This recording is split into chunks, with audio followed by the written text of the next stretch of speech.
Feywild, searching for the one thing he'd ever wanted, a friend. Try as he might, he never could find this friend. All his life, he knew only loneliness. Finally, the fox gave into despair and spent the remainder of his days crying. He cried for so long that his eyes turned red and his body went dry, until finally he died as he had lived, alone. So heartbroken was he from loneliness that his very soul split into two. These two halves of his soul reincarnated into two new foxes. They were born together and so would know one another all their lives. And in his rebirth, the lonely fox finally had the friend that he had always wanted. A long time ago, in the deepest parts of the Feywild, there was a fox. This fox wandered the Feywild, searching for the one thing he'd ever wanted, a friend. Try as he might, he never could find this friend. All his life, he knew only loneliness. Finally, the fox gave into despair and spent the remainder of his days crying. He cried for so long that his eyes turned red and his body went dry, until finally he died as he had lived, alone. So heartbroken was he from loneliness that his very soul split into two. These two halves of his soul reincarnated into two new foxes. They were born together and so would know one another all their lives.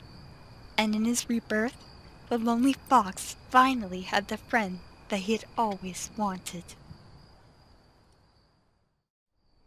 A long time ago, in the deepest parts of the Feywild, there was a fox.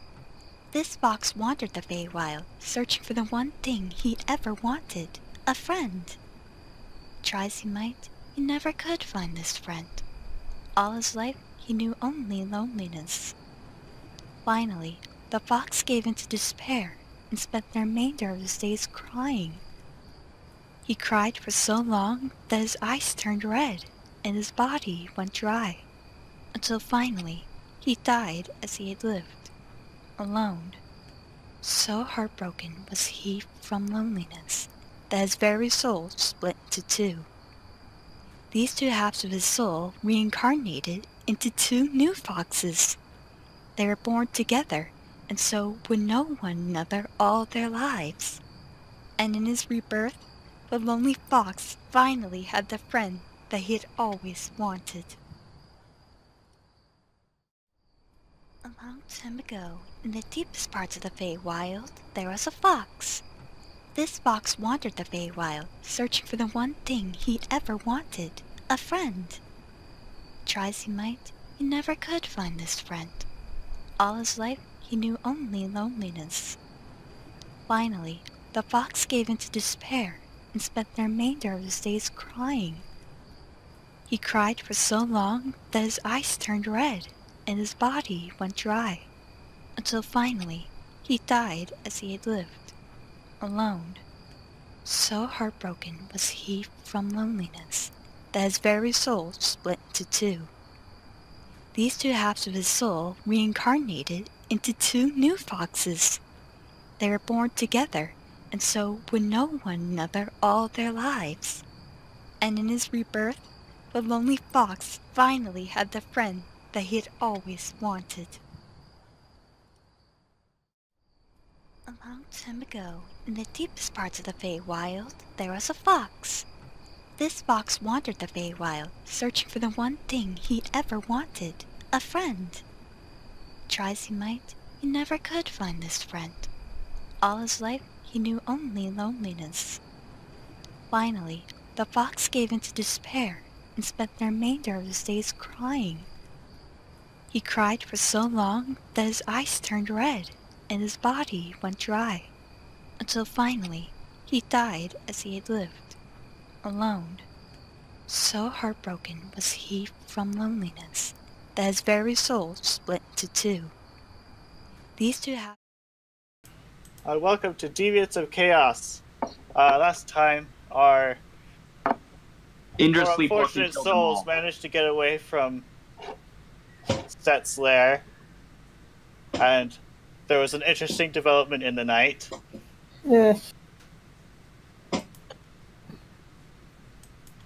Here, let's move you over here. Oh, I am super zoomed in because we were in the map. We actually have a tavern. Oh boy. We've had a Who's back tavern. here?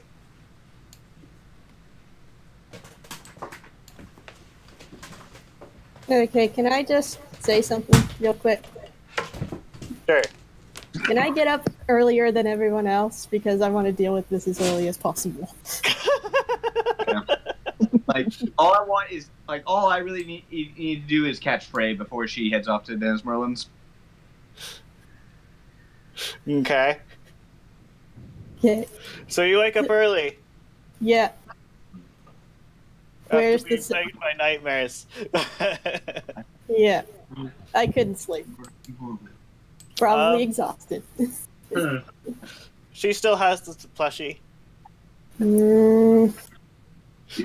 I'm going to take the next 10 minutes to cast Detect Magic. After 10 minutes, you determine the plushie is most definitely magic. What's its school of magic, though? I don't remember which kind it was, but the scrying kind.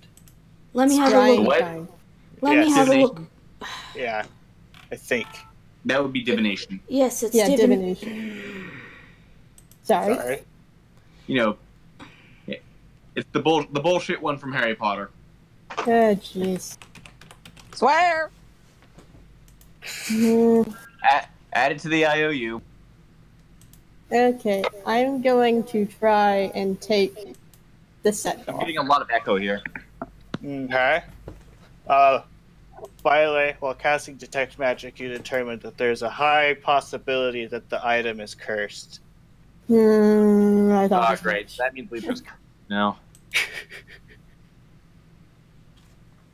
Oh, jeez. What am I going to do? So do you still take it from her? I am going to... Let's see. I'm gonna try to take it from her. Okay. You pick it up, and you quietly step away, but as soon as you get 5 feet away, she wakes up, comes over, and starts tugging at your gown again. Angrily. Okay, leave through it. I'm just borrowing it, okay? I will give it back to you later. She thinks about it for a moment, and then she climbs up your arm and continues to bite the plushie. Okay, you can. There's sort of a compromise. Okay, you can come with, but please be quiet about this, okay? We don't want to wake everybody else up. She nods. Okay, Yeah, she's quiet. I'm going outside, or As at you least trying to. As you head out, you hear the sounds of clinking and clanging very quietly from Frey's room. I try to sneak away, back downstairs. Hopefully, not drawing any attention. I'm gonna roll stealth just. Indra's already downstairs because as she only sleeps for 4 hours every night. I hide the plushie under my robe, along with Lithra, who's still attached.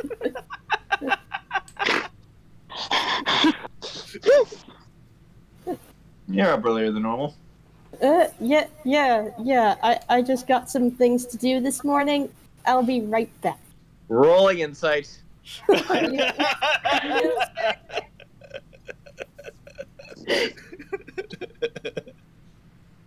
Yeah, I might as well I'm gonna contest it with disadvantage. deception. I'm gonna contest it with deception. Okay.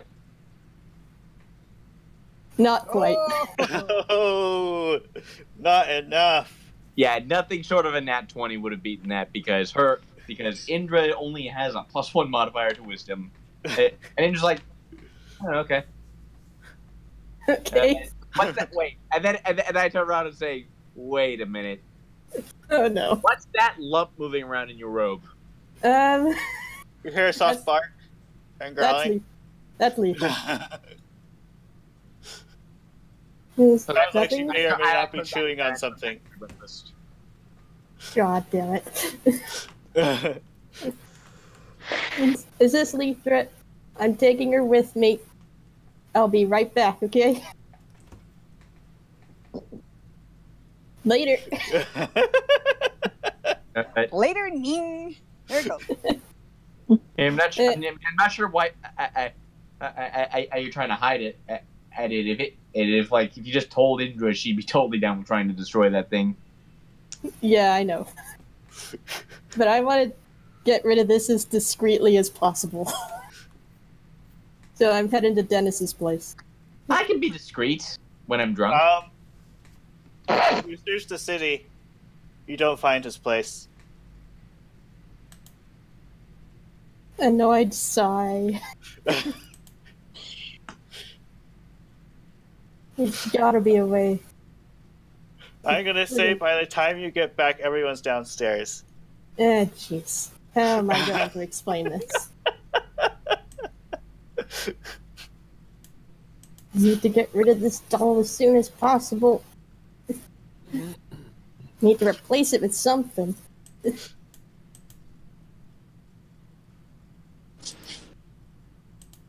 I'm wondering, is there a toy maker in town? I have lag. Man. Anything like a cursed weapon, that's not gonna work. Yeah. Or Cursed someone who... Cursed Someone who- weapons are cursed items are kind of like, this is mine, you can't take it from me. And I don't want anything else. There has to be some way to remove this curse. But I don't have remove curse. Procedure. Hmm. You'd probably learn more if you spoke with your party members. You don't want to. I especially don't want the twins finding out about this because we just had a talk last night about what happened. And I don't want to freak them out.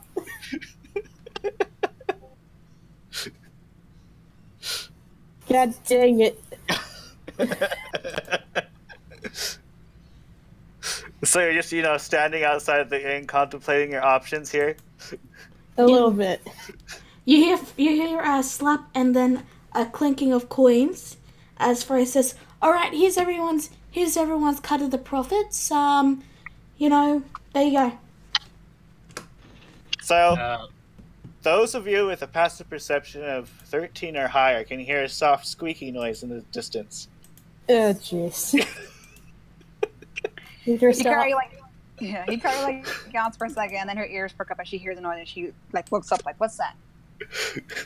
Oh, no. Arizel, he takes his share and he looks he's looking down at two pieces of paper and he's got a quill and he seems to be writing things down. That's what he's doing this morning. Frey is going to get her hands on the table and just lean right over and go, "What you doing?" The quill stops for a minute and just slowly looks over to her and he says, "It has been quite a while since I wrote back to my master, so I am composing a letter." Oh. We'll have fun with that. I am also trying to see how much money I will need to spend on silver powder. Silver powder? Yes. What you need that for? Holy water. Oh, well, if you're making holy water, I can help with that. I can make it super cheap for you. I was unaware that you were some sort of cleric. Oh, I'm not. If you give me the materials, I can make it for half the materials. A lot of the cost in making holy water comes from, the making. And if you just get me the materials, I can do it for half the price, no problem. It'll just take a little longer. Well, I intend to make quite a few bottles of holy water, it would be at least a week-long investment. Hmm. And I've got some requests for you too. When you're done. Oh yes. What do you need? Well, first, I hand her my greatsword. I saw one of your designs called the Flamberge. That looks like that thing looked like I could kill things better with it. I want one. Frey reaches into a bag of holding, pulls out a few blueprints, opens them, closes it, opens, closes. Ah, yes, here it is, the flame birch. Flamberge, out of character, yes. It's French. Ah, yes, this...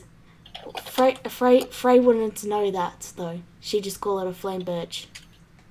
Yeah.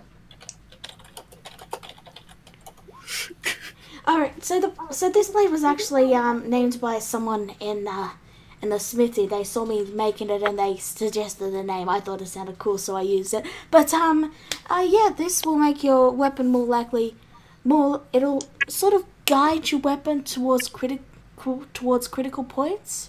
You know, like the neck, the hearts, yeah. Not out of character. That's not quite how it works at all, but whatever. You start hearing small barks outside in protest of something. Mithra, please. Don't do this to me. Okay, that's it. I'm just gonna go in. Hey guys. Don't mind me. I'm just going upstairs. She pops her head out. Oh, No, don't.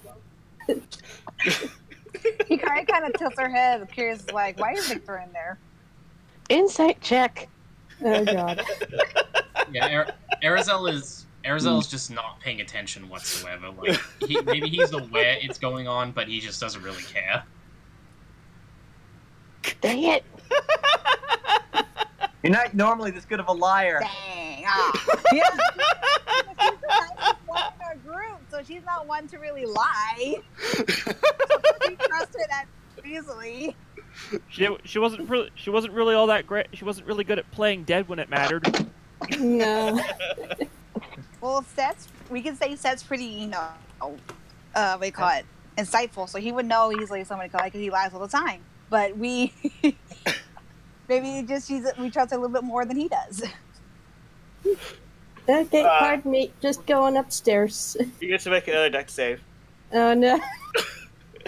I'm bad at decks. Dang it. No. Lisa gets out of your cloak with her plushie. No. No. It goes on the table, sits it down on the table. It's like... Oh god, now I have to explain things. Desmond sees the plushie in Lisa's mouth. What the hell is that? But Pretty yeah, sure I ripped that thing in half and tossed it over my shoulder. But yeah, I can probably make that for you. It'll just take, some time and I'll need to borrow your weapons. So make sure you have something spare on you in case you get mobbed by gangsters or whatever's in the city. Yeah. And yeah. Like I've got a spare. Don't worry. Great, just hand it over and I'll put it in my to-do pile. Yeah. Oh jeez. Frey takes it and sort of just runs a hand down and going, this craftsmanship. It's slightly creepy. Yeah. Well, noticing this. One other thing I would ask. I look at Arizel.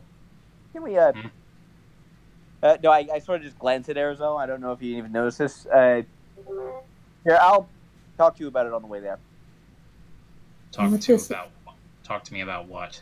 I was talking to Frey.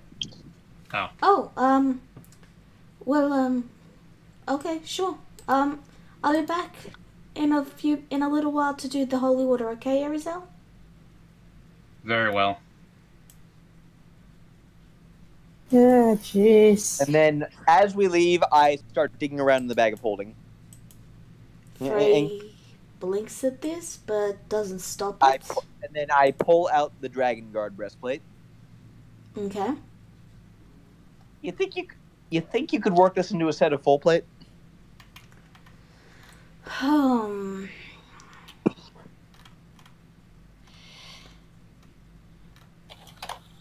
I don't think I could. I mean, it would I mean, it's just practically be. make the full plate and then just add this on, right? Like, Indra doesn't know how armor works. She doesn't use it. See, I could add full plate elements to it, but I couldn't change the metal makeup of the breastplate. I mean, just literally just yeah, just like add like you've already. Let me put it this way: you've already got the breastplate. Just add the rest of the full plate onto it. Is what I'm thinking. I'd have to ask Brain, and I'd have to look it up. This is kind of the sort of thing you should have told me about before. Yeah. I'll see what I can do, Frey. Call it Brain's midterm for making snap decisions in the middle and during a session. Okay. Frey takes it and says, "I'll see what I can do," and she shoves it back in the bag of holding and closes it up. Anything else? No, that's it for now, I think. Alright. So what's up with that plushie? Okay. I might we as well. destroyed that. I know. Yeah, I did. I went out of my... I made very sure to rip that thing in half. Seemed like... If you want to, go ahead and cleave it in half. You're stronger than Lethra is, so you can easily take it from her. Yeah, I'm gonna, like, yank it away, and I'm gonna bust out that great Kopesh I took from that guy whose name I don't remember, and I'm gonna try and use that to chop it in half. The AK was like, whoa! Please don't pull out your weapons inside the inn. We've had issues with, things getting damaged that way. Okay, Alright, I'm gonna go do it outside. Okay. Lethra follows you, barking angrily. Hey, quick question. I am ignoring her. Quick question. How heavy is Lethra? Not. He's tiny.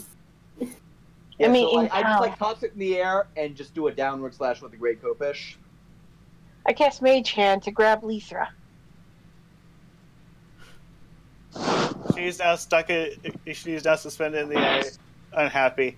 And as you go through and slash it, it cleaves clean in two, and as almost as if in slow motion, you see the two parts and the squeaker fall down and separate, and then start coming back together. Nope. Magically knitting. I grabbed the two pieces, ripped it back apart, and then and then run back inside. Do you have a fire going? I hold out Ripper's kindness to Indra. Try this. I let them go back together and try it again. When you get back, the plushie's in one piece. God damn it. Okay, did you borrow Ripper's kindness? Yeah. I tried Ripper's like once they formed back in one piece. I tried Ripper's kindness. Okay, it is. I'll roll for you. It still comes back together. Before they come back together, I rip them back apart, keeping them separate with my hands, and I start like just running around looking for or any kind of fire. Come on. Do you have a cooking fire going or something? I don't know if they have a fire going. That's an excellent question. Do you think this is a stove or something? Yeah. The innkeeper asks, what are you looking for? Just something to throw this on and burn it. I think it's she looks at the plushie and then she looks at the stove and she says, I don't think our stove is meant to contain fire. Fine, I'll run to the forge. They should have. And while they're doing that, you take off to the forge, and about after you've gotten like 30 feet away from the inn, the two vanish from your hand. I'm holding the two halves separately in separate hands, like as far apart as possible. I probably look like an idiot running down on the street like that. Yeah, at about 30 feet from the inn, they both vanish from your hands.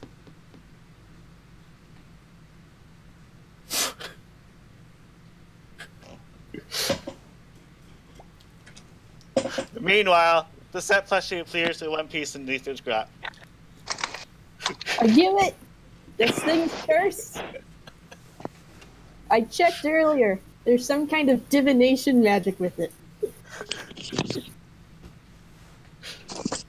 And now Lethra can't let go of the thing. Coming from Set, I'm honestly not surprised. I see. He did. I think I do remember a message implying that he was scrying us. Yes. I found this last night. And I have a pretty solid theory on how it got there.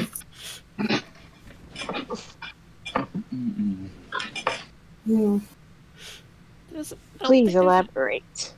I don't think there's any theory about it. Set's toying with us. When you hear Set, a magic mouth appears on Katai's shirt and says, "What will it be, Katai?" And then What the hell? Grab it! I rip his shirt off and take off with that to the forge. Like, come on. One of these things will be barked to death.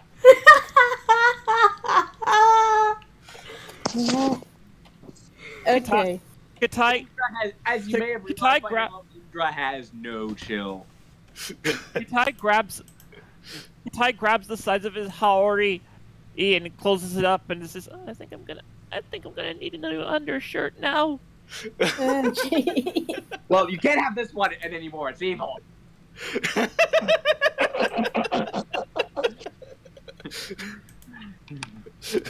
You must have done something to us. Is Lether still suspended by the hand? I think so. It's no wonder. Okay. It's no wonder he wasn't. It's no wonder he wasn't there from the place we escaped. There at the place we escaped. He's keeping an eye on us in other ways, just like he said he was even before. Can I roll an investigation on Kitai to see if Seth has planted anything on him? I'm not sure that works very well unless you're with detecting magic. I think you need detecting magic for that or something. I do have Arcana. You can also make an Arcana check. I'm gonna make an Arcana check on Kitai then. Okay. Just a moment. Lala hasn't verified my question in Top Secrets yet. You asked a question until... I'll leave that up to you. Okay. It doesn't seem like there's anything else. Frey snaps out of her stupor. She's been counting on her fingers and stuff, and she turns to Indra and says, "Alright, so the difference between breastplate and half plate is that breastplate is mostly leather, with only the actual breastplate being metal. So okay. A lot of the cost of the breastplate is actually from the metal part. And so it'll cost you about 350 to make half plate to go with it. No, full plate. Full plate, sorry. Yeah. Sure, I can do that. And how much for the flambeau? Full plate. Actually, let me just quickly. Full plate isn't on this list. There's only half plate. What, really? Oh wait, it's just called plate. My bad. Yeah. Let me just quickly pull out the calculator and quickly. It will only take me a second. Yeah. Alright, so, as I said, to upgrade the armor to full plate it's gonna cost you around, 1,100 gold. I do not have that. Save that idea for later. She's actually still in the hand. Here, never mind. continue. But yeah, if you gave me that amount, I could refit it. It might not be as good in some aspects, but it would be basically the same, more or less. Thinking about it. Well, either way, how much will the flambearers be? The fire thing, that will cost you 500 gold. Now that I can afford, so start with that. All right, Frey holds out a hand. I hand her the 500. Frey takes it and then says, "All right, so I will get started on this. I have no idea what's going on with that toy there, but if you need me, I will be making this at the blacksmith. I should be back in the evening." And Frey just sort of meanders out. Okay. Can I speak now? I'm sorry. I just wanted to get that out of the way. It's okay. So, you guys know I'm a druid. And Yes. I am part of the Circle of Dreams. You all know this, yes? Yes. And apparently, I get these weird prophetic dreams Oh, every now and then. And sometimes, I happen to pull material items out of those dreams. Such as the magic baby bottle, and I take that out. Just as an example. Okay, where are you going? I had a nightmare last night about this stupid set plushie, and apparently it showed up here. That, well, that seems like he's toying with us. So it's either set's design or my dreams just effing with me. I think it's him. I think it's him fucking with you with your dreams. Yeah. Knowing him, it could be both. That's what I just said. Oh, Yeah. So I'm curious. Did you actually take the time to run to the place to get the shirt burned? No, I did. No, I didn't. I'm going to do that right now. Okay, so after you said that a couple of times, the magic mouth appears on the shirt again and says, "What will it be, Kachai?" And then mechanically chuckles. Yeah, like, and now I'm on my way to the forge, and I just run past Frey. Oh, bye. Still need to burn the shirt. Okay. We need to find a way to remove this curse. And fast. Definitely. That's what I've been trying to do all morning. I'm trying to find Dennis. Maybe he has the answer. Curses are not broken easily, but they can be broken. Speaking of, while I'm on my way to the blacksmith, do I see Dennis anywhere? You do. And this is after Indra has passed you both ways. Okay, Frey is going to go up and say, "Hey, you don't by any chance have some gloves that help with catching things in midair?"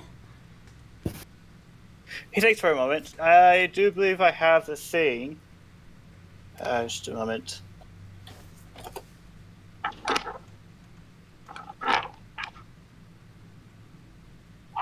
Just that one.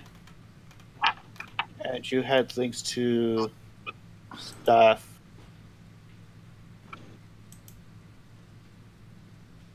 They're the gloves of missile snaring, Brian. Yeah.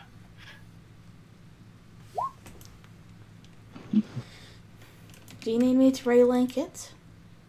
I have it. Just a moment. Copy.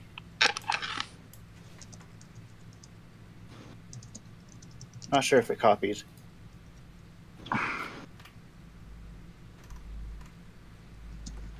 Regardless. Launch this here. You can't have that.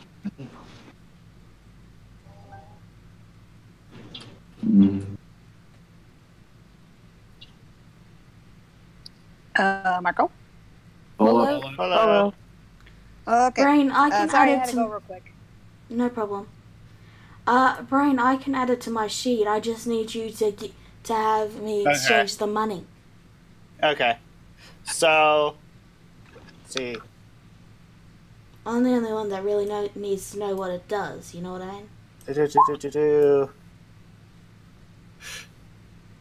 That'll be 450 gold pieces.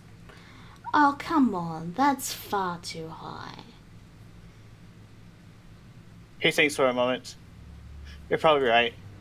How about 150? 150? That sounds very generous. Thank you very much, Dennis. Dennis is a doormat when it comes to haggling.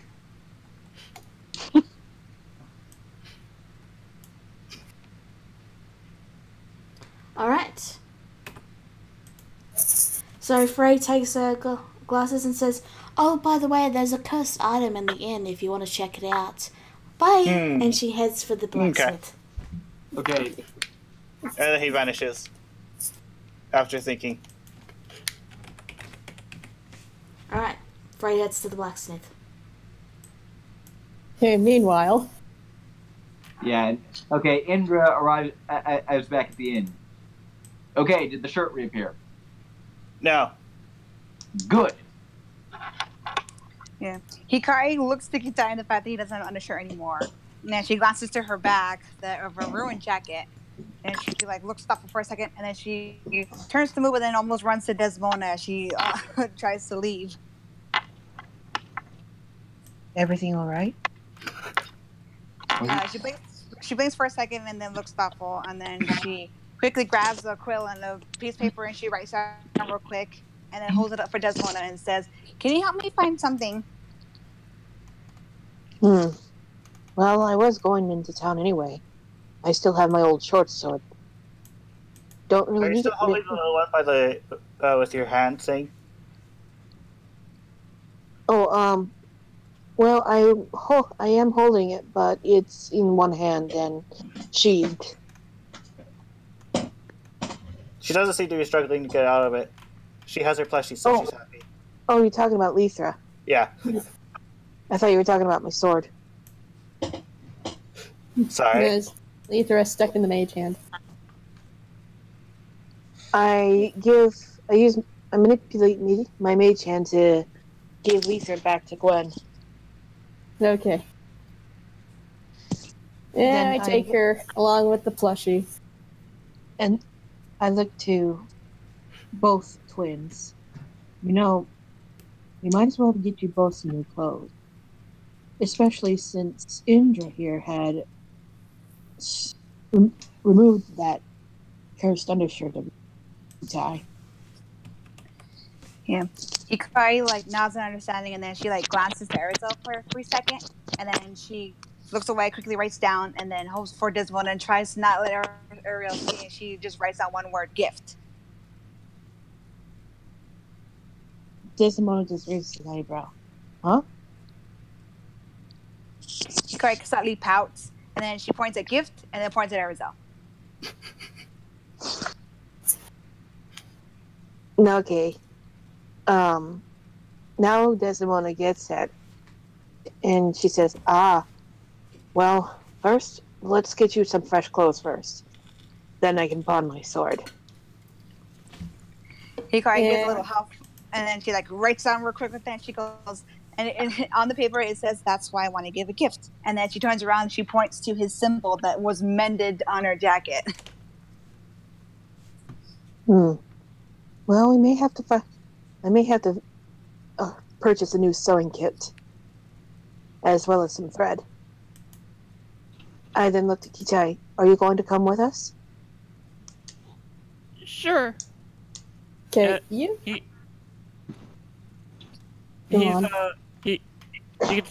can see he has his Haori closed up over his front like it's a zipped up jacket at the moment.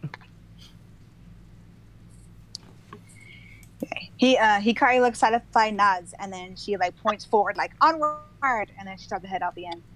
Okay, you all go on ahead. I'm going to find Dennis as quickly as possible.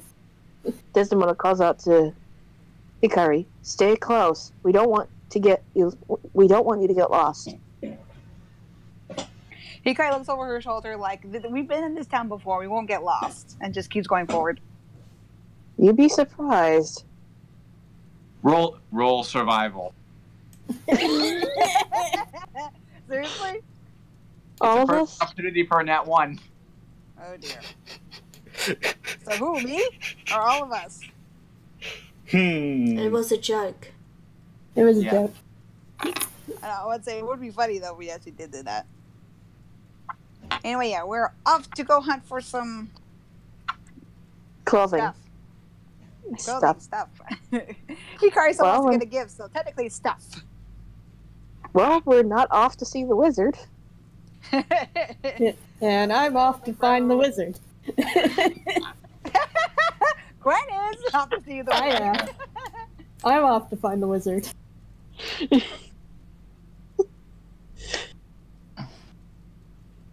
Since you're at the smithy, I'm not sure where you are.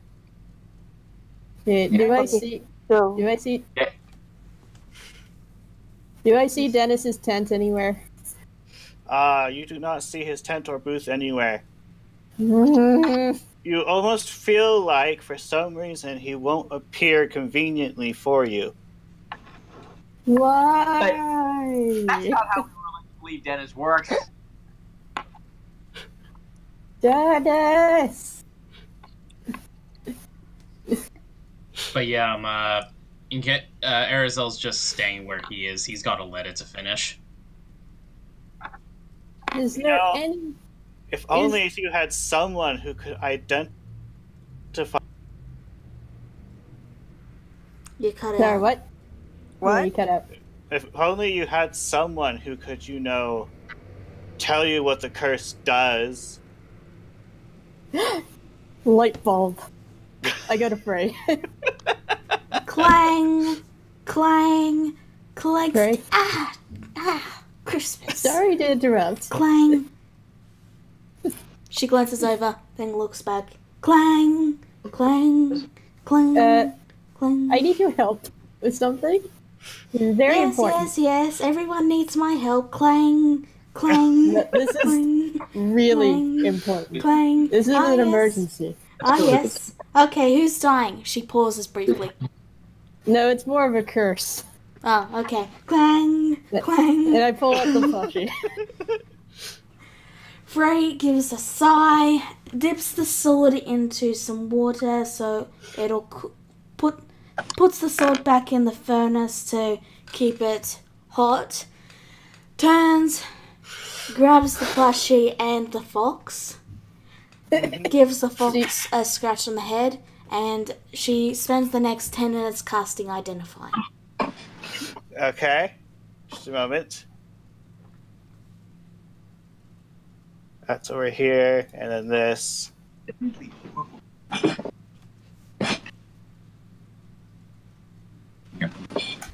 Well, you don't know, you can't. But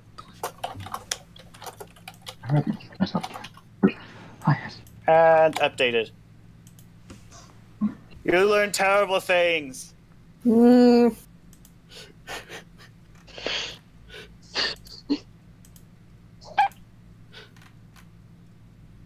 I was gonna let your character say what it was. Yeah, I just have to reread it quickly. Okay. Okay. Frey pauses and then hands it back and then it picks up the sword again and starts clanging. So, clang, clang, clang. That's basically the big snake guy can see us through that. Clang, clang, clang. And the first fox to touch it will be attached to it and won't want to let it go. Clang, clang, clang. And it can't really be destroyed. Clang, clang, clang, clang. Was there any way to get rid of it? Not really, no. Clang, clang, clang, clang. Okay, that doesn't really help things. I'm leaving. Thanks, Frey, for the help. Bye. Clang, clang, clang. He's just really frustrated now. I don't remember. How much were short swords again? Basically, used weapon. You're gonna be very lucky to get half of what it cost back. Okay. At most. And as for weapons, let me link you it in, management. There you go. Okay. We can try persuade them to sell it or to buy it for full price. I might as well do that. No, I said at most you will get half. You're likely to get less. Then half. Well, Gwen's just trying to go to the town square. How many people are in there? I mean, I don't know. It'll be fun to try to persuade There's them not that many people, but there is the cleric at the Shrine of Luck. Oh my gosh. A cleric. That may be the answer to my problem. Excuse me. Oh, hi. Hi. What do you need? Do you know how to remove curses? I did happen to have Remove Curse prepared today. Oh my goodness. I need your help. What do you need? I pulled out the set plushie. This thing is cursed and I need it to not be cursed anymore.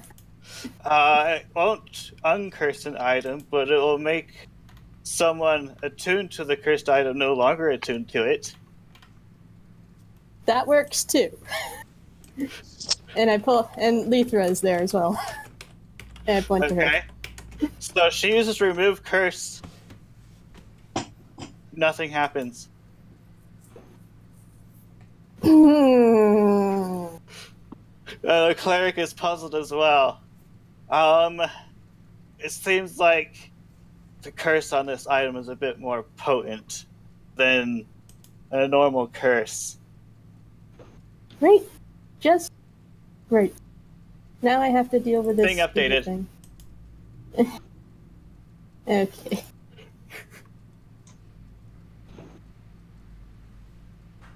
Well, thanks for trying anyway. You're I welcome. appreciate it. Good luck figuring out how to get that curse removed. Yes, thanks. And leave it a huff.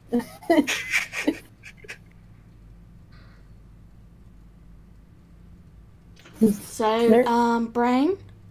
Mm-hmm. Desdemona's trying to sell her sword. Okay, yeah, sorry about that. Let's see, short sword. He offers to buy it for 4 gold pieces. Which is 40% of the list price.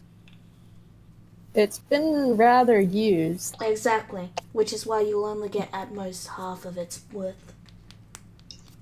Can I try and haggle for 5 gold? You can try a persuasion. You can try persuasion. I'm Use those charms. I'm gonna haggle. Okay. Something tells He me says, that's not sure, enough. I guess we could do 5 gold pieces. Deal. Hey! Just Hikari like raises her hands up in victory. Yep. She does like hee and just with like a big old grin on her face with her hands up in the air. Alright. So, does anyone return to the inn? I do. No, well, I need to wait for everyone to finish their day before I can return, because I'm making the flame burge. Okay, so should I move everyone back to the inn? no, Hikari, Kitai, and I are gonna see about getting them some clothes, or at least some cloth to make some new clothes, and I'm thinking the provisions store may have some fabric. And a sewing hello, kit. he said, says Barthen. What are you here for? Yes. I am looking for some clothes for these two here, as well as a sewing kit. Hikari like Okay. turns around and points to her bag that needs to be patched up, and then goes over and like slightly holds open her brother's shirt to show that he's shirtless underneath, and then puts it back in place. Okay. We've had some issues lately regarding local wildlife. Desdemona tries to BS it. Get her BSing. I was not aware that the wildlife was that hostile. It's not local wildlife. Trust me. Oh. Okay. So we're doing some emergency shopping. Okay. Just a moment. Okay, now I can't tell if Ray is clanging at the smithy or if that's her way of swearing. Wouldn't that be an inch? What? That's like her what's the word? Censorship? Instead of the beep, it's clang clang. Let's see. Okay, so Let's see, where's the, thingamajig for that? The rule of price sheet? Is there one?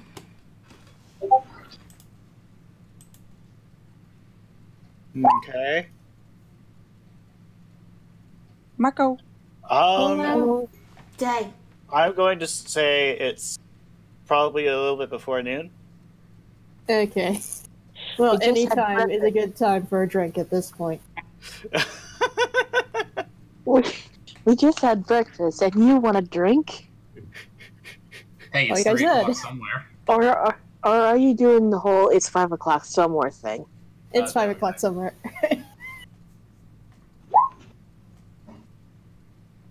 I'm still fine. I'm just having the one drink and taking everything that I have learned about this plushie. And Erzel is just kind of finishing up his binary. I'm going to say that all the stuff that you requested of Barthen should be about 2 gold pieces. I looked to the twins. Do you two want brand new clothes, or do you want me to just mend those? Hikari blinks and looks thoughtful and a little unsure, then glances to Kitai curiously. Indra tore off. I think I'm gonna need a whole new undershirt after what Indra just did.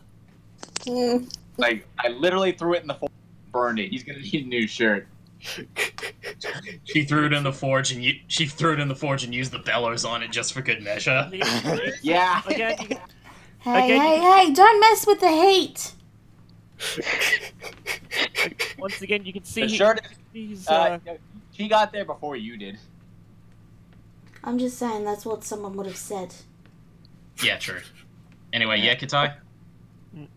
Kitai, you can Desdemona can clearly see Kitai as like keeping his Haori clothes. He appears to be pretty self-conscious about not having having a shirt on underneath. Alright, so one undershirt, one sewing kit, and some thread. And then look to Hikari. What about you? New clothes or a patch job? Hikari kind of looks thoughtful, and then she glances to her bag. She wants to give the symbol back that was mended onto her jacket. So she's not sure whether if whatever Frey did to fix it, like, completely ruined the jacket from being fixed, or is able to where she just needs to get a new jacket overall. By the way, when Frey mended it, did she mend it to where it could be fixed still, or is it like too far gone? She just sewed the piece together so it could easily be removed. You just have to pull the stitching apart. Okay. For now, Hikari just kind of shrugs and says that she'll just leave it up to Desmona. Okay. I examine the jacket, see that all it needs is just some stitches here and there, and to simply remove the patch with snips. This decides to just get about a yard of fabric the same color as her coat. Okay.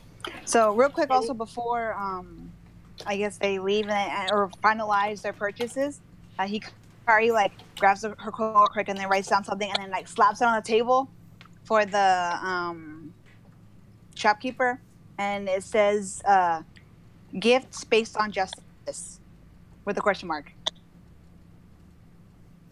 It's for a friend. Desmona tries to translate.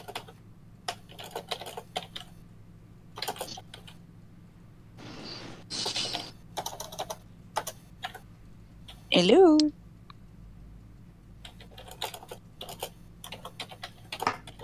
Brain. Right, sorry.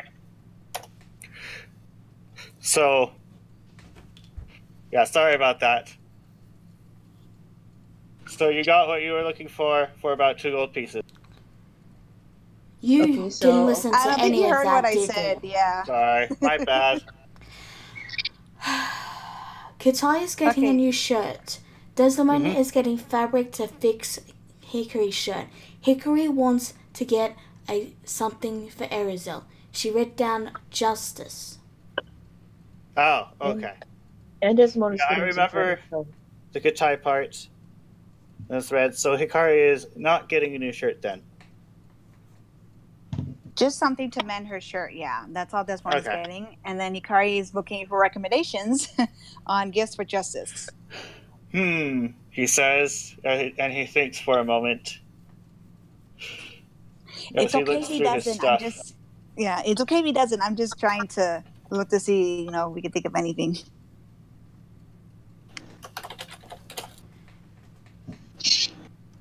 Could you just... He says he can't think of anything at the moment. And apologizes. Hickory, could you roll me like a quick, let's say, intelligence check? Or, yeah, intelligence. Sure, 1 second. Oh. You do have the music box that Frey made you. Ooh, that's right, huh? Continue. That's all I wanted to bring up. I guess Hikari kind of like pouts at the shopkeeper, but he has no ideas, but then neither does she, and she gets a little frustrated, so she kind of like kicks the desk. Hikari. Desmona hisses. She then Hikari looks up to her with a little pout. Desmona then looks at the shopkeeper. Sorry about that. She really wants to thank a friend of hers. Since I understand. But if I may make a suggestion, do you have anything that a paladin could, find useful? He thinks for a moment.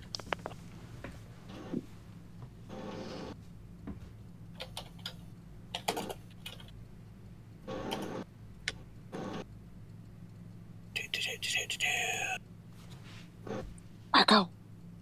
Polos.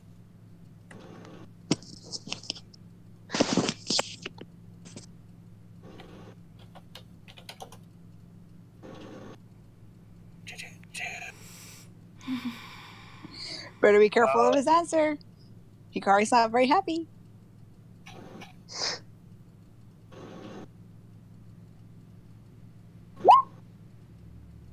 Hikari kicks the desk twice because it's taking so long. And Desmona pulls back Hikari. He says, I'm She's thinking. getting impatient. We have shields, but it's possible that that your paladin already has one. Does he? He does. Okay. Yes, he does. In that case, I don't know what one might What get about- him or What about, them. what about like some sort of charm? Like a like a talisman necklace or something. Clang, clang, clang. Then Okay. Hikari like perks up hearing the clanging next door a little bit, and then figures that that's Frey. yeah, Desdemona gets the idea, but she's waiting for the response because, politeness. Hikari's getting impatient though. Desdemona whispers to Hickory, Brain, if you behave, I'll make you some candy later.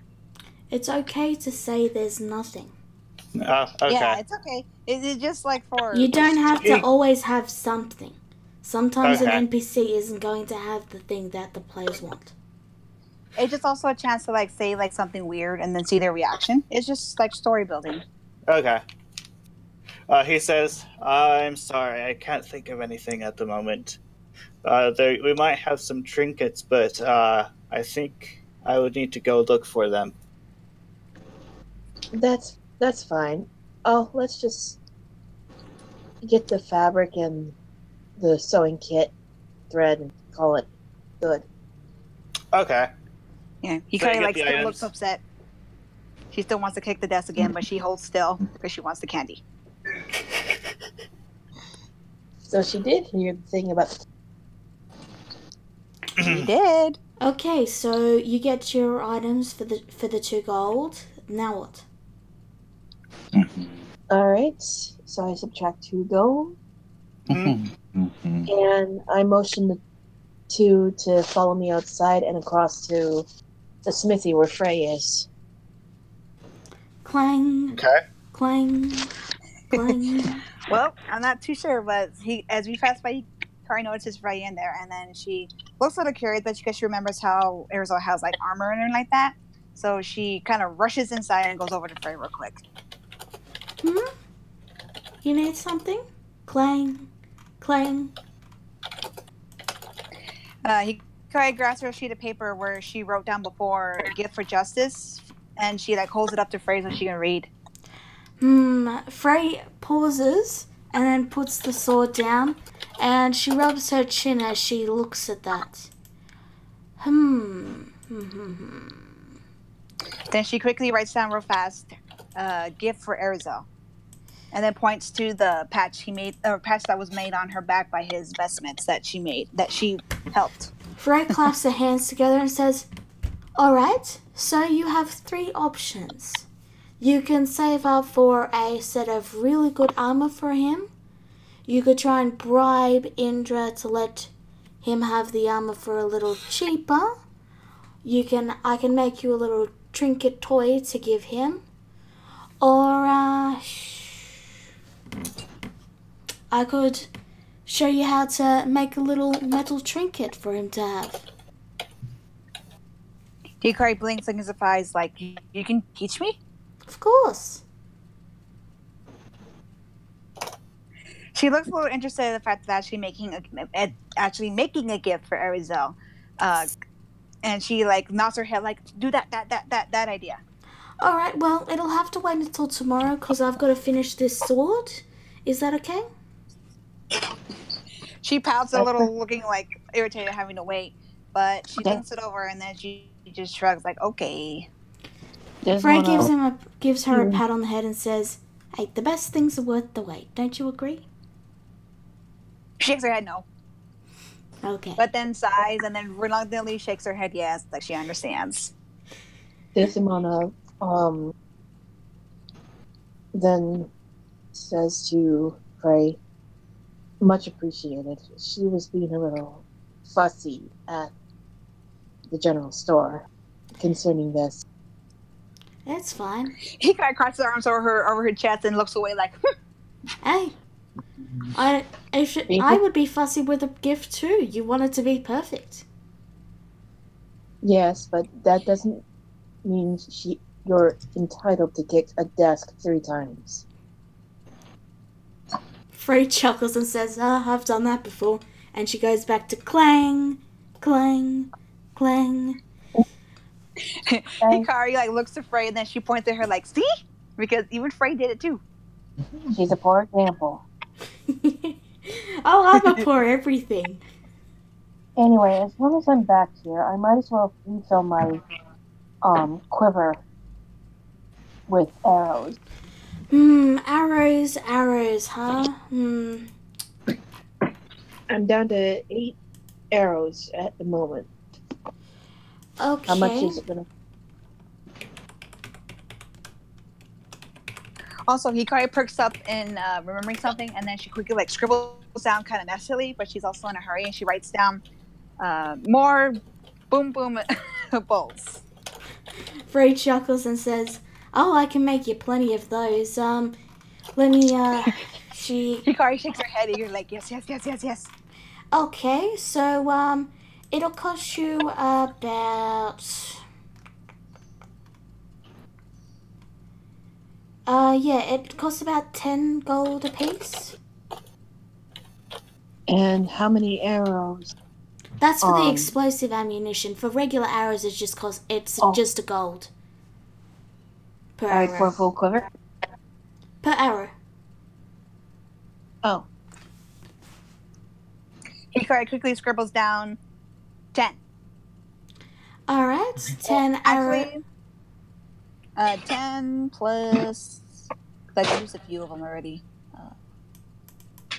16. There we go. 16 bolts.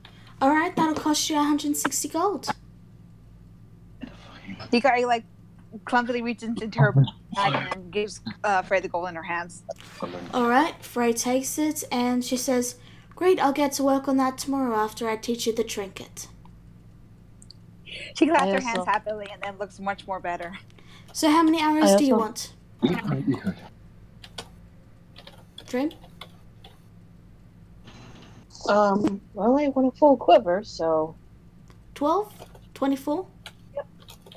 Well, my quiver holds 12, unless you can make a quiver that holds more arrows. Okay, so 12 arrows will cost you 12 gold. I give her the money. I give her the gold. Great, I'll make them while I'm doing Hickory's arrows. Is there anything else you need made? As far as I know, not really. Alright, well, I should get back to finishing up this sword and just pop on by tomorrow.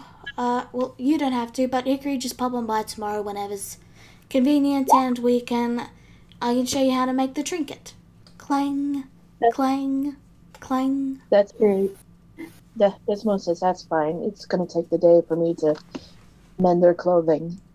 Alrighty. And then make a new undershirt for Kita. Alrighty. Take care then. Clang, clang, clang. Hikari gives Frey a quick hug and thanks, and then happily skips out the door. Ooh, careful near the fires, dear. And let's head back to the inn, you two. Okay, meanwhile. Well, Indra is currently trying to comprehend that book on shapeshifting. And I am now going to roll the thing I'm supposed to roll for that. And while doing that, it seems as though Lither has gotten Arizel's attention. He's trying to make a half-hearted attempt at playing with her. Well, Indra's trying to comprehend it and getting steadily more and more frustrated. You know, Indra. Yeah. Do we not have an associate who can help you in understanding that? And this is something I've been working on for a while. I'd prefer to keep it private. If it frustrates you, oh goodness, I'm so sorry about that. If it frustrates you so much, then you perhaps should get Indexter's help. Oh, you're talking about Indexter. I thought you were talking about Gwen. Yeah, sure. I currently have Indexter. Okay, where's Indexter? Frey had him, didn't he? No, I've never had him. It's in Gwen. Indexter is in Gwen's inventory. Yeah, he is. Okay, I'm gonna head upstairs. And meanwhile, I'm just placing the plushie on the bed. Yeah. Okay. I just I knock on the door while opening it at the same time. I go over. and unlock the door, and I open it, and it's like, what? Can I borrow a Dexter? Sure. Thank you. And I just hand him in Dexter. Yeah. So you pull out Indexer to hand him to her, and he looks at her, and she's like, "You wanted to burn me," and then jumps off your her hand back into the room. What? No, I want to. If I wanted to burn you, I would have burned you when I burned that cursed shirt. You sure? Yes. Roll persuasion. Oh God. Can I help? This is Sure. an obstacle. This is an obstacle to Indra's goals that I never ever would have anticipated. She is not going to kill you. You succeed in persuading Dexter that you're not going to kill him. Okay. He's like, okay, what do you need help with then? Come to the next room. This could take a while. He says, okay. And then he gets on your hand. Okay. All right. So basically, I'm trying to decipher. Okay, like I head over. I guess back down to the tavern because there's drinks there. Okay. I somewhat. Is basically everyone at the tavern at the moment? Well, I'm asking. Okay. I close the door almost to the point of slamming it in frustration, and then lock it again. I look back and say, "Who pissed in her coffee?" And then I sit back down, and I open up a book, the Fundamentals of Shapeshifting book, and I say, "Okay, so I'm trying to read this book, and I don't understand a word of it. I need a glossary." He says, okay. And then he polymorphs into his true form, a thick, heavy tome. All right, He opens up to his glossary pages. And okay, I there's find an index for the letter A. Okay, I find it's slow going, but I start to find the relevant words. And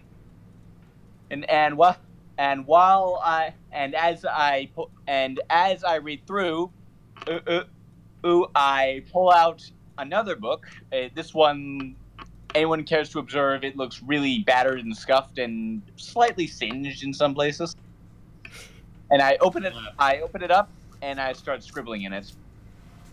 Arizel's pretty much like the only one at the table at the moment, so he probably notices this because he's just been sitting here since the day started, and he notices the book and he shoots it an interesting look, and he says, "Is that some sort of journal?"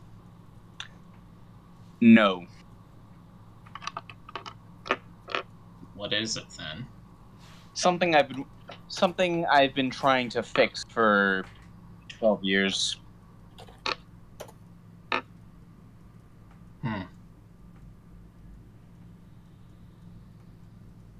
I take it you wish to not speak of it then. Let's just say it's a long and kind of unpleasant, and I'm trying to focus right now. Very well then. And Arizel just, he goes back to kind of just leaning in his chair, I suppose you could say. He's just kind of been slowly wandering around the inn, just kind of loitering. Yeah. So around just as the sun is starting to tell me when we get to around sunset, Brain. Okay. It's noonish now, didn't you say? Afternoonish, yes. I'm mostly thinking of ending the day when you guys are ready to end the day. Well, it's more the sword takes time, and I have to wait for everyone to be ready to end the day before I can get back to the.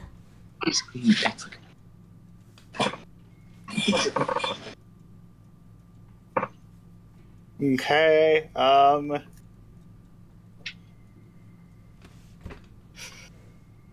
Why don't we go with the Desdemona twins roleplay at the moment then. Okay.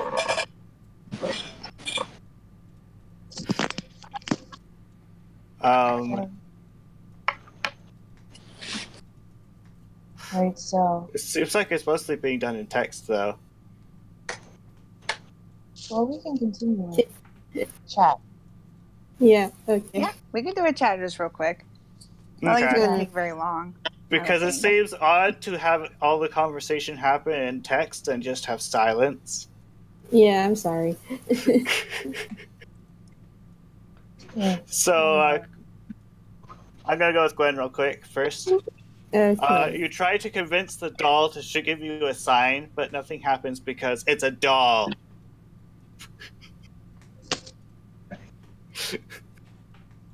I go back downstairs.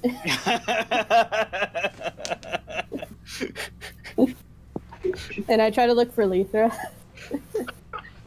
To which she's actually, attempting to play with Arizel, and he's just kind of like half-heartedly indulging her, like he's trying to lightly push her, like kind of in a play fight in a way. But you can tell he's not that into it. And Indra is taking up basically this entire half of the table with all books and also like just a sort of a platter of food basically here that she sometimes just pauses to take a bite out of. Like she looks more than anything else like a college student cramming right now. I'm gonna go over to Arizel and say, "Can I borrow Lethra for a moment?" Very well then. Lethra. She comes. Okay. You're not in trouble. Please come with me, please. This is very important. And take her back upstairs.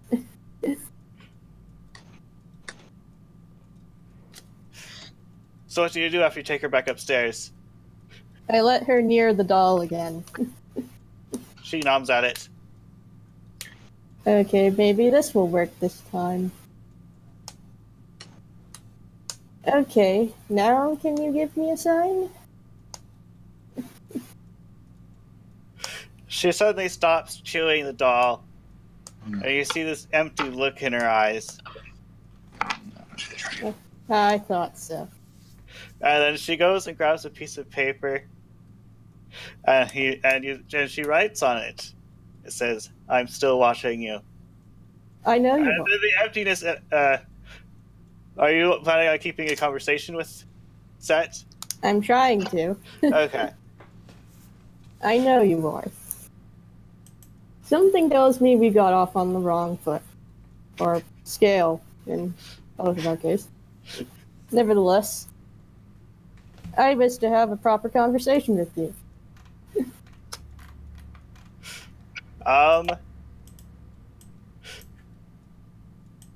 Lethra gives you this slightly evil smile, and then writes on the paper, "Maybe later." Fine. Then the emptiness leaves her eyes, and she's all like happy, like, "Hi." That was a real dark side move, Becca. I know. Gwen's gonna turn to the dark side. No, she's not.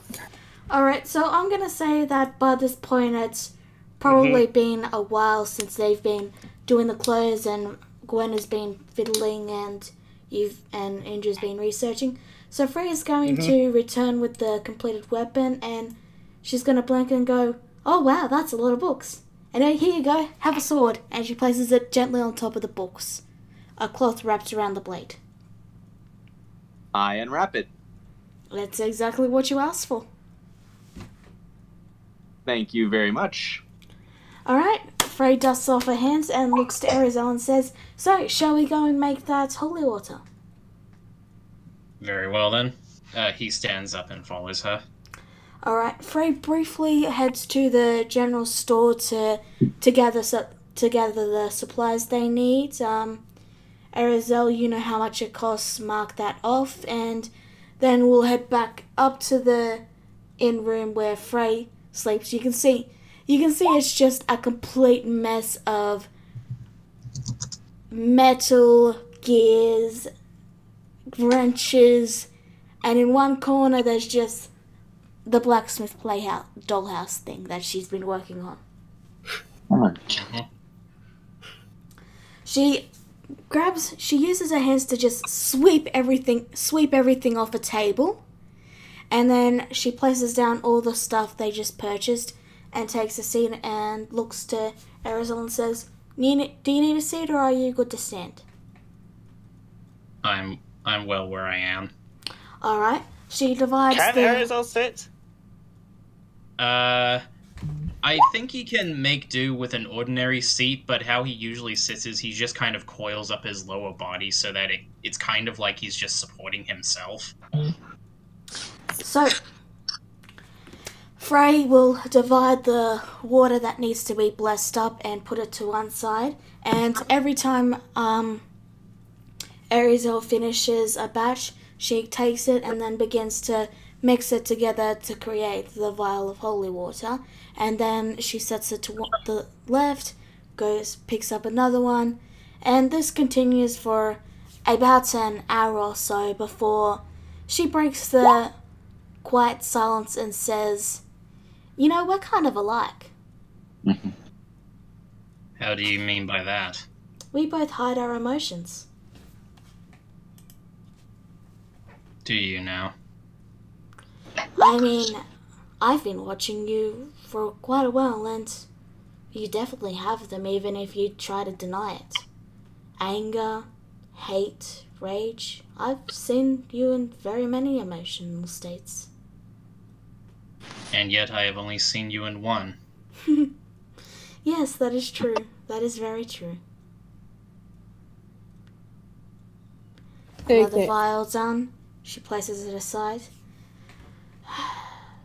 You know, the thing about masking your emotions is if it's like a bomb waiting to go off. If you hide them for too long, you're eventually going to start leaking, like you are currently. And then you'll explode and you'll probably say things you'll regret. So are you just simply saying I should let it all out? I'm not saying you should let everything out. We all have our secrets, we all have our things we don't want to share. But at the same time, keeping it all in is just unhealthy. You need to come to terms with having emotions. Because there's nothing wrong with them. I only wish it were that simple. How is it not? And at this point, he kind of looks like it's a mixture of irritation and sort of sorrow on his face. And he says, "Why do you hide your emotions, Freya?" Frey smiles a bit at that, and another vial is placed to the side, and she starts on the next one, her eyes down at her work as she breathes in and says, well, it's not that I hide them, it's that, well, I suppose the saying would be I embrace them, I enjoy them. I smile a lot and I make light of my emotions because, well, you need someone to lift the mood up. And gnomes tend to do that.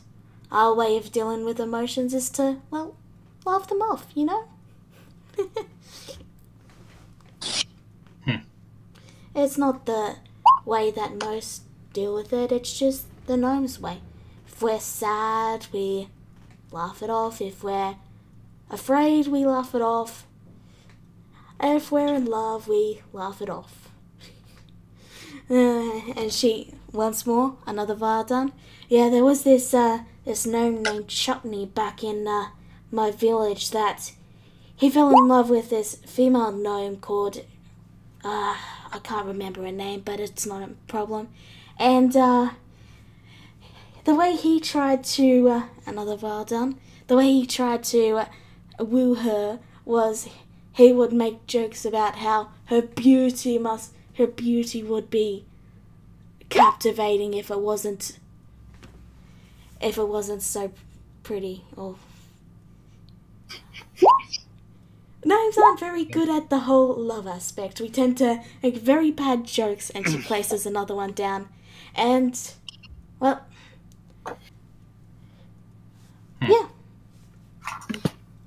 But yeah, after a minute, he sighs and he says, "It truly seems as though I would have been better off if I was one of you."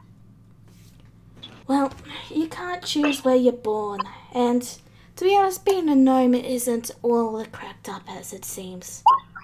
Like, I laugh and I smile, and that's all that anyone ever sees. Another vial placed to the left. They don't see me when I'm sad.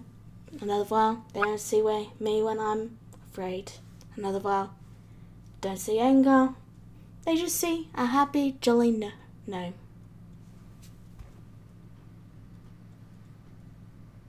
Erzel stops the blessing for a minute, and he just kind of looks down at the table, you know, like he's clearly thinking a lot.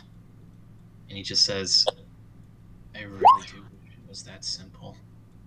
But what happened, it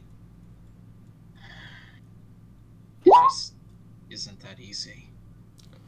She notices that the holy water has stopped coming, and she stops what she's doing and looks over and says, "It is that easy. You're feeling sad right now."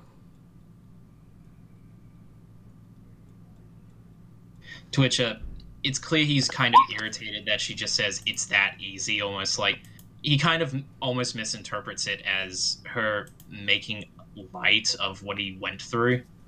But he knows that's not what she means, even though he is irritated by it. To which he just you know, says nothing, finishes up the blessing, and then passes it off to her. Frey is honestly, she's not smiling, she's just looking at him seriously, and she says, "You might think it's hard, but you're experiencing emotions right now. You might try to suppress them, but they are there, and they are a part of you. Experiencing emotions isn't the problem. It's trying to get past it." Accept them. Yanti have emotions. Set, for example, takes glee in what he does, even if it's terrible stuff. You probably even have a little pride to your cleric duties. I won't lie, that is true. Frey. Yes? Thank you. What a fun I mean it.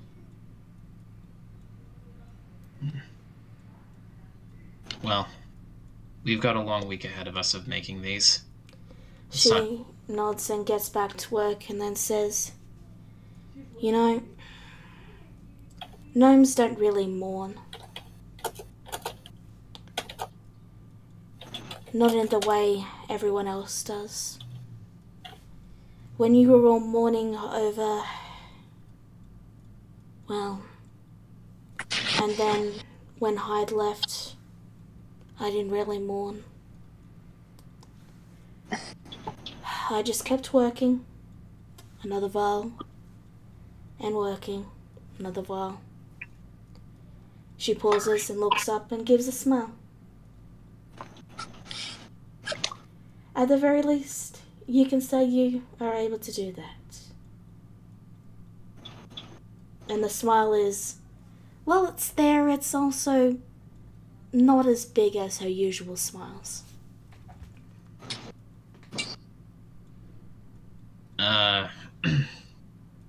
Arizelum, he, you know, after a moment, he just reaches over and pats her on the shoulder lightly and says nothing more. He just continues. Frey continues as well, and they continue like that for the rest of the night. And, well, it's up to Arizel, but I would imagine comfortable silence. Yeah, comfortable silence at this point, yeah.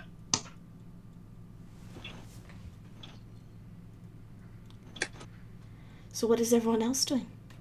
Okay, I'm going back downstairs. I'm still looking through my books. Right. We'd say Gwen and Kitai went downstairs at about the same time. Oh, Yeah. pardon me. I was about to go get something to eat. Do you want anything? I guess so. Yes, he's just going down to get a lunch, a meal. After what happened, she kind of needs it.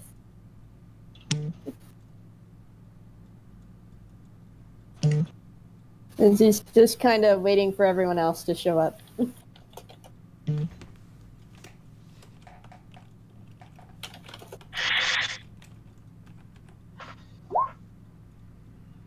Alrighty.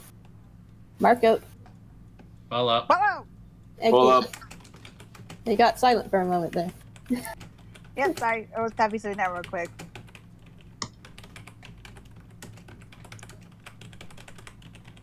Hey, well, Hikari's like really, really happy having her jacket now mended.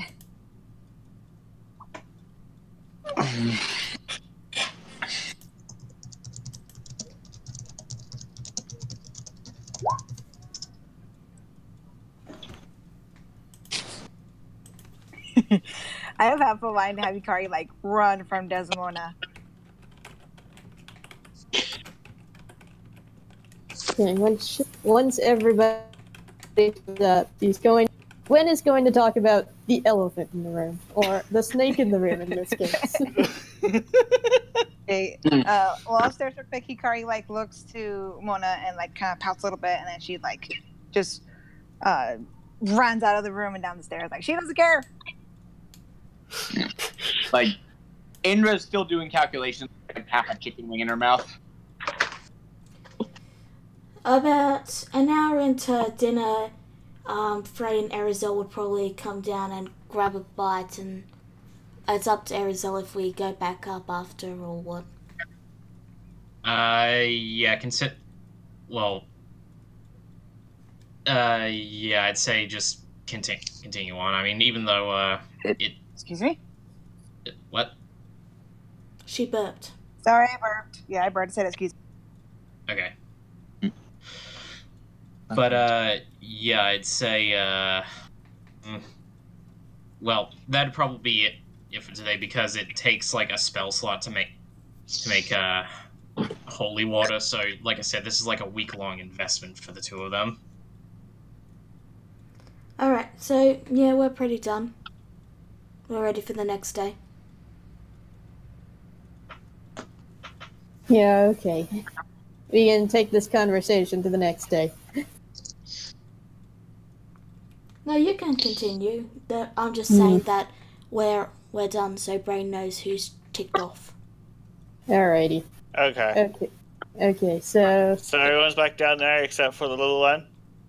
Except for Lethros, he's upstairs. Did you lock the door behind you? I did. Okay. Just to make sure. Do you have a key to unlock the door with? I do.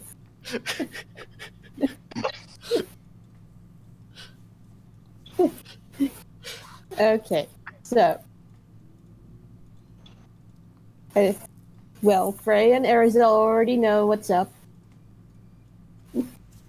with the thing. Oh, yes, that's watching us through it. Yes, it is. Well, that's not creepy. Oh, it's very creepy, isn't it? I was being sarcastic. Oh, I know.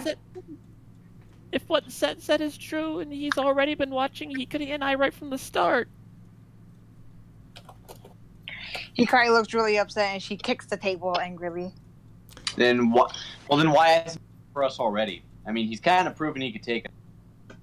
He's toying with us. Yeah, that's why. He probably just put the door just to be like, oh, I'm just gonna, you know, give them this doll so that they can puzzle and try and break it, and it'll be fun to watch them. And oh, is that chicken? Yummy. Arizal interjects here, and he says, "It is what UNTs are known for. They toy with those who defy them psychologically to break them."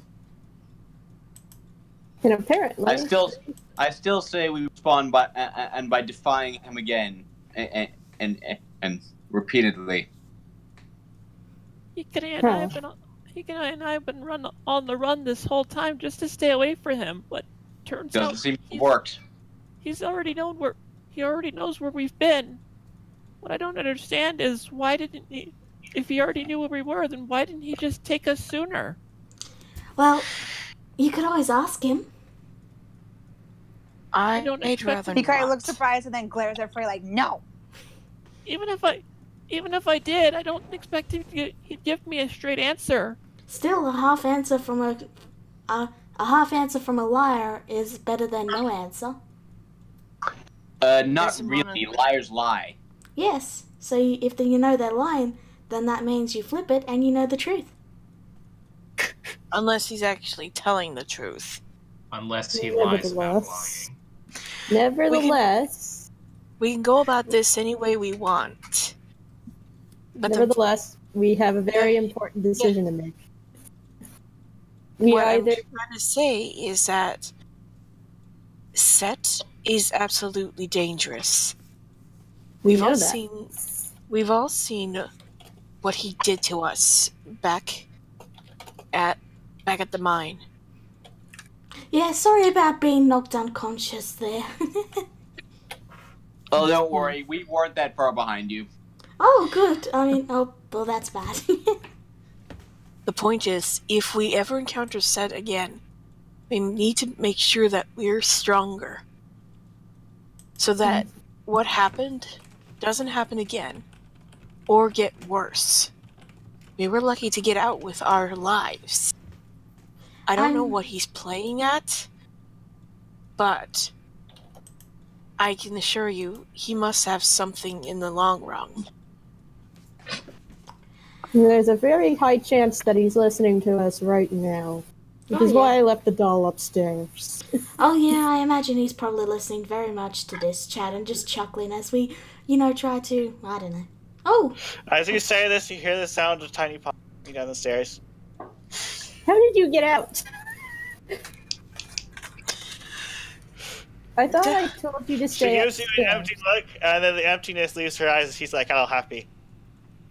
Did you take that doll with you too? She has the doll, yes. We'll save this for another time. Hikari glares at the doll and then she looks downward with a guilty look like this is their fault. So, no, it's not. It's Set's fault. Oh yeah, it's definitely his fault. He's an ass. So, after we all get our stuff together and, R&R and all that, what's our plan? Are we going to head back somewhere, or are we going on another adventure to Death Unknown? Arizal looks at the letter he had wrote the other day, and he says, "It has been a while since I have seen my master. Perhaps we could perchance take a trip down there along the coast." Are you absolutely sure this is a good idea? Nothing in life is certain. The only thing certain is danger. You hear Dexter say, "I recall that what's his name has a map in the back of that book you took. What, you want to take a look at it?" Yeah. Something about where he got the materials for summoning the spectator. We have haven't really looked at any of his stuff. I mean, we took all his stuff. We haven't really looked through it. Frey is going to bring the book out, push the food slightly aside, and then put the book down and open it to the map. Well, let's have a look at this map then. All of the black spiders and other stuff. You see a map, I'm too lazy to draw it, so you're just gonna have to imagine it. Don't It goes somewhere, not that far. And the marker says "Dread Lair of the Button." Arizal kind of has to do a double take of this, as if to say, "Am I reading that correctly?" Oh, you. Dread Lair of the what? Button. Don't you know buttons are the deadliest enemy of all? And he has to hold up a hand for a minute, and he just points to Frey and he says, "Is this a different sort of button, or are we just joking?" I was about... making a joke, yes. Okay. We need to be careful of what we say from now on. Or we can just not be careful and... Then... To which, Arizal looks over to the, to where the doll is, and, considering that he can see and hear us, right? He can. Through Lethra, anyway. And, well, Arizal just simply says, "Then we don't decide tonight." Well, before we decide what we're doing, should we look at the actual full map? See where this is and see what we want to do? I suppose that would be wise, yes. Because he's going to know where we are anyway, so we might as well damn the consequences, He's going to sabotage us at every turn. I can see it now. Yeah, so we might as well just have fun and go where we want to go. Hikari looks confused, afraid. Have fun. Like, how could she even think that? Frey gives her a look and then holds up the marker and motions towards all the tables filled with drunkards. And then she hands it over and says, "Go free." Hikari looks a little conflicted, like she wants to do it, but she's also worried about Set. You notice that Lethra drops her doll and goes over and tries to comfort Hikari. She kind of this is awkward. Hikari kind of jolts her, looks a little nervous, but then she also sees, that it's Lethra, so she just smiles softly and she goes over and she pets her head softly. And then takes a deep breath, and then reaches over the table, snatches the marker from Frey, and then goes and runs after the people she sees that are asleep. Frey grins and sort of wrings her hands maniacally as she watches. They grow so fast. And just, looking over his shoulder, Frey in particular could just see, Arizal, the corner of Arizal's mouth just quirk slightly at the whole thing. Frey would not say anything, but she would briefly glance to him and then glance back and say, "Draw a butterfly, Hickory!" Hikari grins, gets a little foxy grin, and just, perks up at the idea, and then starts to try to do her best to draw a butterfly on someone's face. Frey fist pumps and goes, "Yes!" Desmond looks to Frey. I'm surprised you're not doing the same thing. How good is the picture? Roll a performance check, Hickory. Yeah. I was gonna say, roll that performance, girl. Oh my god! Well, it looks horrible, but it looks like it would be better than what Lethra could do. Yeah, Hikari kind of gives a puzzled look, did I do okay? Not really sure, not really knowing for sure. Frey forces a smile and gives a thumbs. The scorecard I give you is a 3. Frey gives a thumbs up and says, "You did great." She smiles at Frey, thank you, and then she sticks her tongue at Indra, meh.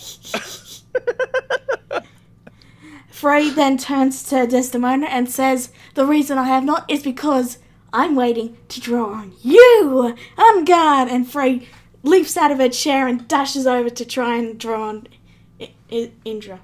Desdemona. On Desdemona? Okay. Yes. What?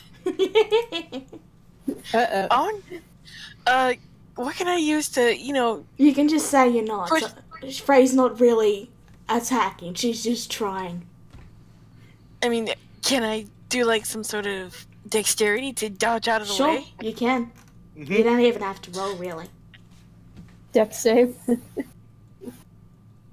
It would be funny if she gets in that. A save? Like me. Just roll whatever you want. Yeah, she totally misses. No, she like this about it is just Nope. putting her hand on Ray's head, trying to stop her. Nah, that's it's what working. Hyde would have done. That's what I would have done. I just like sidesteps her, like nope. Ray holds it and just Exactly. sort of has this grin as she begins to approach and says, "You have to sleep sometime." Okay, I just casually walk around. Hold up! Oh yes! Ray jumps. What? Wait, what did you say? He's Hold holding up. you down. Another dex save. Strength roll, You yeah. know what? No, it's contested athletics checks. Yep. That. Wait, so it's an athletic check to get out of I grapple? think getting out of a grapple is athletics or acrobatics. She's trying to Yeah. grapple you, which is a contested athletics. AKA you Contested. both roll athletics. Alright. Damn. Damn it! Desimo's like, get the hell away from me! She is slippery. Arizal, help me out here. You're good at this. Come on, Arizal! We must draw on the Dampier! I'm guessing she's like trying to hide behind him now. No, you... Accept your fate! Can I punch Gray and bolt out? I mean, You're you surrounded. You have a snake, gnome, a drow, and a Lithra. And a fox. Actually, I'm- hold up. Arizal just kind of leans forward in his chair. Well, in his chair for a minute. Well, he's not really on a chair. He's just kind of, sitting there coiled up, and he Like, leans forward Indra's- like. Yeah, Guys, Indra's not guys. Arizal. As I was saying, he's leaning forward like he's just kind of not paying attention to it. But those of you who have got keen eyes, well, I'd say particularly Frey and Indra, can see just the tip of his tail slithering out and just wrapping around Desdemona's legs and then just trying to trip her up. The snake is joining in. The stupid snake is joining in. It's So- you, Arizal. That'll be another dexterity save. Jeez. Oh, and wait, can I do the opposite of that? Can I do some kind of help action for?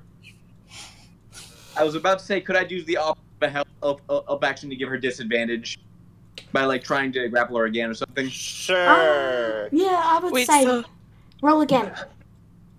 Roll it at disadvantage. So I That's have to right. roll Just roll again. Yeah, just roll again. Yeah. You don't need to change which mode it is. Just roll it again. And just be at disadvantage?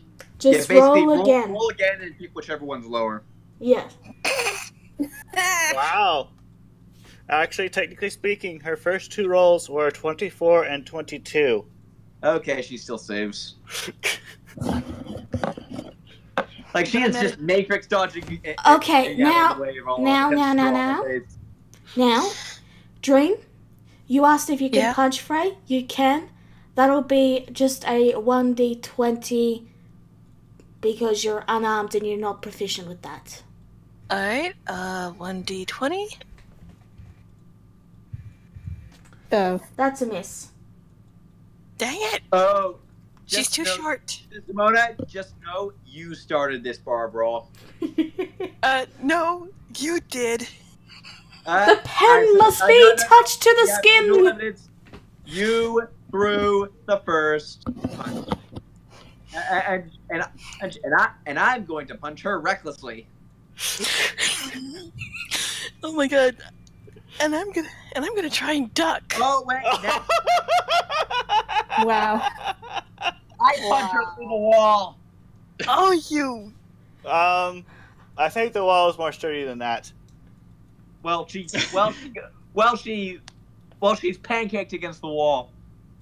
I was gonna say you just hear and just say. Remember, Hold on a moment. Let me just check something. Actually, wait, no. These would be strength checks. Okay. I was just checking that was actually a natural 20 because it didn't have the one before. Yeah. The So these would actually be strength checks. I think, just straight up strength checks. But yeah, I was gonna say, like all you just hear from Indra is you started this fight. You threw the first punch, then bang, haymaker, and just sends it through the window. Now, Frey would jump at this and then go, hey, let's not go to violence here. I just want to draw on her. You'll never, Desmond, yes, you're never gonna take me alive or undead. Her down.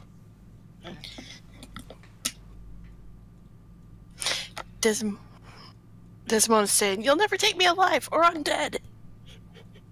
But you're neither. You're somewhere in between. So you're fair game. Get her. All right. So roll another dex save with you. Oh my god.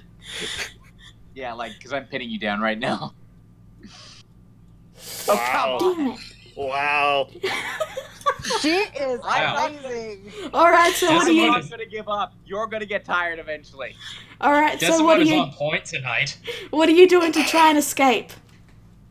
Well, first I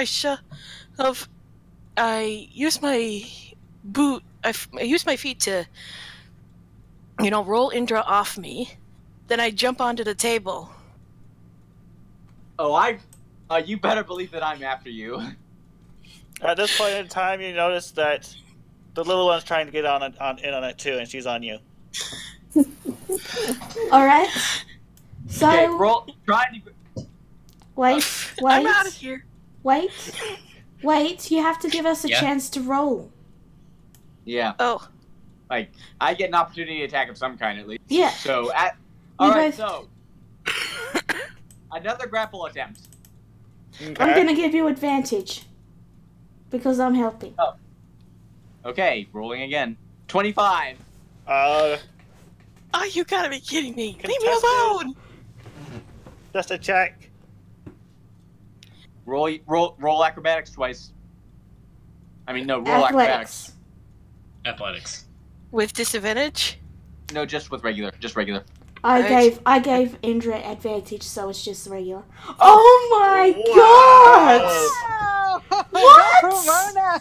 Go, Desmona! Wow! You are matrix dodging away from us tonight. God. Okay, so you get away. You still have a little one on you that's trying to get in on the fun. Okay, okay. Last chance. I'm gonna try and hook you with my great Kopesh. Are you trying to kill me? No, I'm just trying to hook the back of her shirt or something. You already took your attack. Indra got away. The innkeeper asked you not to pull out weapons inside the inn. Okay, I'm going after her then. I will run her down. I can keep this up longer than she can. I do not get tired as quickly. The draw is filled with determination. Frey. I was gonna say Twice her Constitution bonus. Frey. I mean, Constitution stat. Her Constitution modifier is really low. Frey yeah.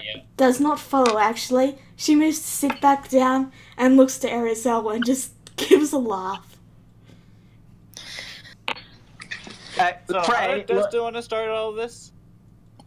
No, I did not. Okay. Yeah, you threw the first punch. Yeah, but you guys were after me. It was self-defense. But yeah, I'm in response to Frey just kind of giggling and smiling. He just kind of. Yeah. Indra yelled, oh, Hikari, get out here! But And yeah, Desmona proceeds to climb onto the... Just type it And out, Desmona- P101. Alright. Hikari over here, and then she shakes her head I'm not being involved in this. I just want to draw on people's faces that are asleep, not awake. Oh, I can knock her That's out, what don't Frey worry. taught her. That's what Frey taught her. To those who are asleep, draw on their faces, but not the ones that are awake. Oh, don't worry, I can knock her out. Clarity Yeah, you with know that. magic water. Not Yeah, maybe you know not there's, there's an adventuring group around when you see a drow and a vampire just chase each other down the street. Either Okay, they have Desmond crushed see. each other, or yeah, they're playing a game of tag. Desmond seeing Indra catch up, decides to climb onto the roof of the inn. That'll be in acrobatics. I guess you're right. Acrobatics to climb. I guess you make it. It's not like it was made to be unclimbable. Indra? I climb after her with an athletics check. Okay. Oh no! You slip and fall! Oh! The wall breaks under my weight. Somehow it did not break under her, even though he's actually technically heavier than Indra. Oh gosh. Are you sure you want to do that? Because that's like damage to the inn, and then you'd have to like pay for that. Oh, okay, fine. You fall to the ground. And land on your back hard. Yeah, Indra, I don't think you're gonna win this fight. I win! I can see one of just on top with her arms up. I win. Yeah. Okay. I pull up a chair and wait. You have to come down eventually. And you'll fall asleep eventually. I'm an elf. I don't sleep. Yeah, that's not creepy at all. I'll watch you in your sleep. Oh my god. She'll take her little like 4-hour sleep, and then she'll just go to everybody's room peeking like, I'm watching you. Gwen and Kitai are just watching all of this unfold. Just stunned. You know what? Best session so far. Best session so far. Yeah. Especially because the stupid snake is actually joining in. That means he actually likes us. Yay! Yay! I'm Now, just understand this. I'm just surprised. I'm Indra just surprised he tried Guys, to guys, Let's go to Edward guys. first. Okay. Let's do Edward first. Okay, understand, through all this, Indra isn't actually drunk right now. She's just bored out of her mind because she's been doing math and like weird chemical stuff all day. Alright, now Dream? Dream. This moment's just surprised that Arizal was actually trying to be playful. Yeah. No, he was trying to like play coy with it a little bit. You know, he wasn't making it obvious, but he was trying to play along. Yeah, and me. Yeah, well, and then I noticed. She just went full ultra instinct tonight.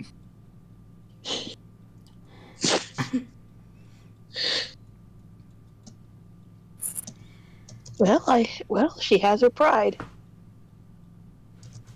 So, how long are you gonna try to stay up there? Indra is capable of waiting her out. But you just look down from the roof and you see like Indra sitting on a nearby rock, like just menacingly sharpening her her greatsword, like in her wide eye, just staring at you. Which Okay, do now because of the weird wiggly blade. Yeah. Anyway. Okay, first, I'm gonna call on Bartholomew. Okay. Actually, slightly more present. And you didn't lose him last time, so you don't need to summon him that way. Oh, alright. I just keep forgetting to slide him in. I whistle for Bartholomew to come up to where I was. He pops out of his pocket dimension. I then take a slip of paper I have in possession, write a little note to Eshgwen, and then I hand it to Bartholomew. Take it to Gwen. And Bartholomew flies over to Gwen and gives her the note, which reads, "Please make Indra stupid drunk, so I can get down from here." Bad timing. I'll do that in a moment. Give her a keg if you have to. I'm just going to... Is Letha present? As Desmond looks around, she sees Letha on the roof with her plushie, looking like, "Play with me." She's on the roof? How in the world did you get up here? I'm just going to whisper to Kitai, I am going to personally make his life hell. What did you say? Letha demonstrates that she has sticky paws with the plushie. Stick and unstick at will. Okay. Hey, Indra, do you want to get drunk? I'm paying. I'm kind of something here. Yeah, just forget about it. You know, I saw her send that bat over to you, right? She just kind of shrugs. No reason not to get drunk. Come on. I want my senses clear for what comes next. Letha is disappointed that Desdemona is not playing with her, so she jumps off the roof with her acrotrish gliding and glides over to Indra, and then gives her a "play with me" look. Hey, so you can have those sticky paws, right? She nods. Oh no! Oh no! Okay, I've got a game for you. I take out my rope, and I tie it around her. Okay, so can you survive impact with a dampier? Oh my god. I'm pretty sure Gwen overhears this, like, no. Or at least I would assume that she would. I have not actually tied the rope around her yet, so if anyone wants to stop me, you have 5, 4... Nope. 3... I take Letha back. You're not putting her in danger on my watch. Okay, then. I tied the rope into a lasso, then. Don't know why I didn't think of this before. Okay, I'm taking Letha back. Calco Lindra. Something like that. Sorry, Demona, I tried. And she goes back inside. So now I swirl around the lasso style and throw it at her.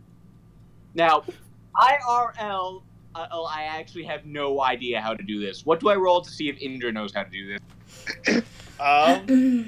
Probably survival. No, I know how to tie the. The thing I just have no idea how to throw it. Yeah, I was thinking survival. Okay, survival it is. Either what's the weapon? Like if you wanted to throw a chair. Unarmed. Improvised weapon. Improvised, yeah. Desdemona yells, I still have my knife. It only needs to hold you for a second. And with that, I throw it. Now, what do I roll? I need something now. Roll a 1d20. No, there's got to be some kind of skill modifier to that. Maybe athletics? It's an improvised weapon, but if you want, you can use athletics. Okay, so a strength. So strength. Got it.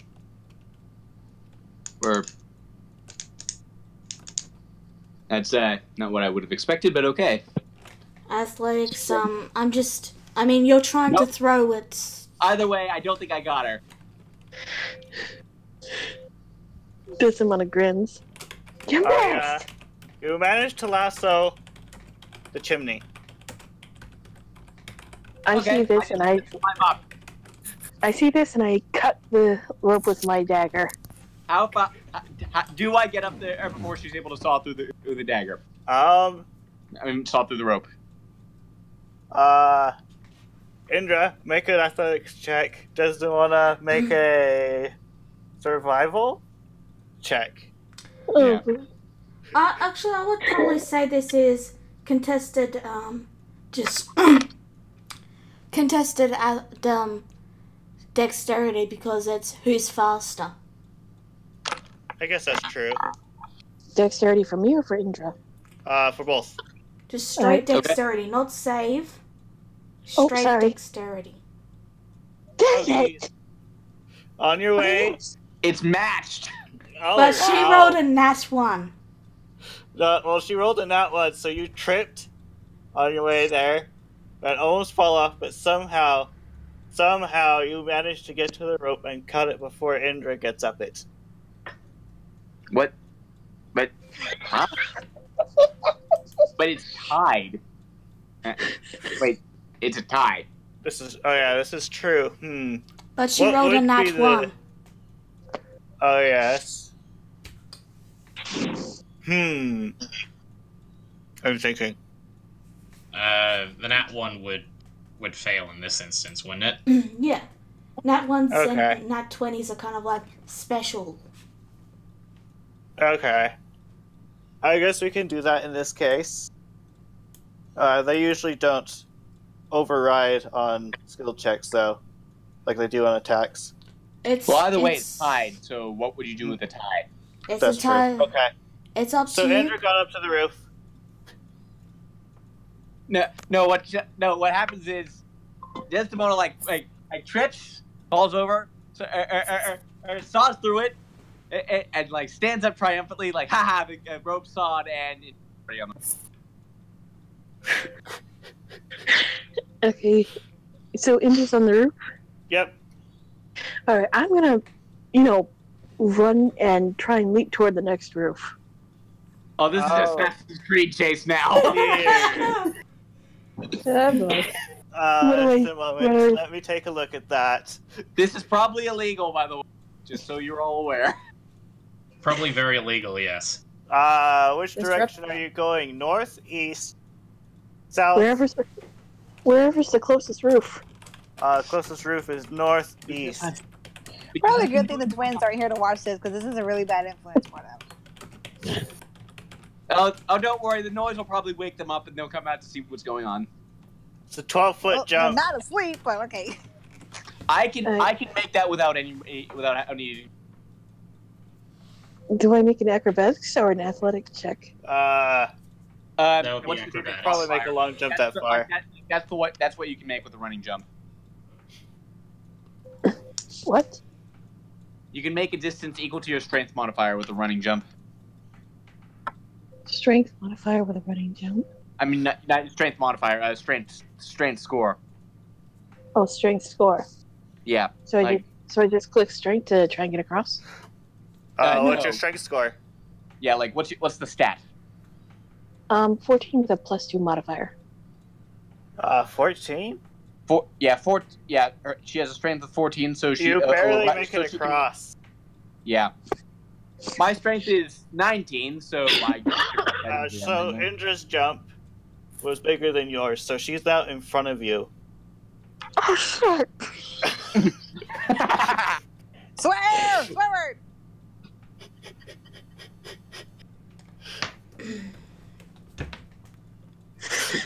So what do you do now? I try and find a new way to get away from her. Do I find any with investigation? You can. Yes. Let's see. How far is it to the next house? You could attempt to make a 30-foot jump to the house across the street, Oh my god. which probably won't happen. Yeah. You could probably jump down to the ground. Is there anything for me to grab on to use acrobatics to get down? Not Like it's- that I can tell off of the city map. Well, how high Well- is it? 12 feet. No, that's how much distance it was between. And how high is the? How high? Is the roof? Probably about 10 feet. At least. Well, how many stories is tall is it? I'm gonna guess that house is about 1 story tall. 10 feet would sound right then. You Yeah. could probably negate the fall damage by rolling. What do I roll? As in, like, in real life, when you jump off of something high, you roll. Yeah. I swear. I can. Basically, you do a somersault when you're not. Okay, so acrobatics check. You wouldn't need to do that. I think you could probably do it without having to make a die roll. Okay. So.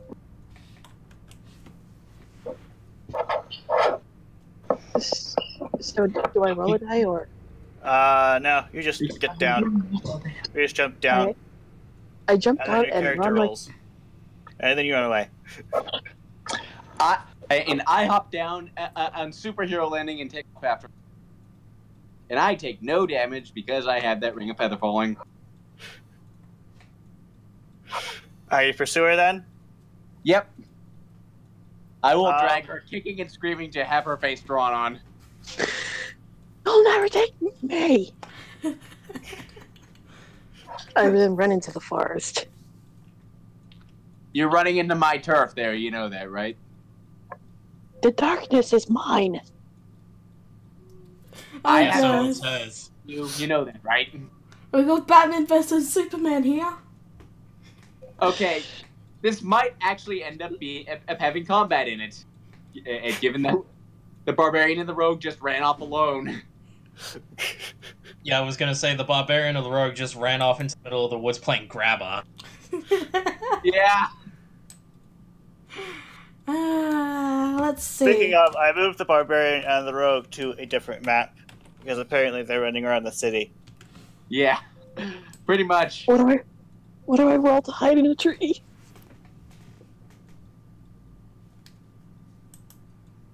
What do I roll to hide in a tree? Stealth? Alright, I'm gonna try and sneak my way out of this. Okay, okay, perception check to find her, right? Mm-hmm.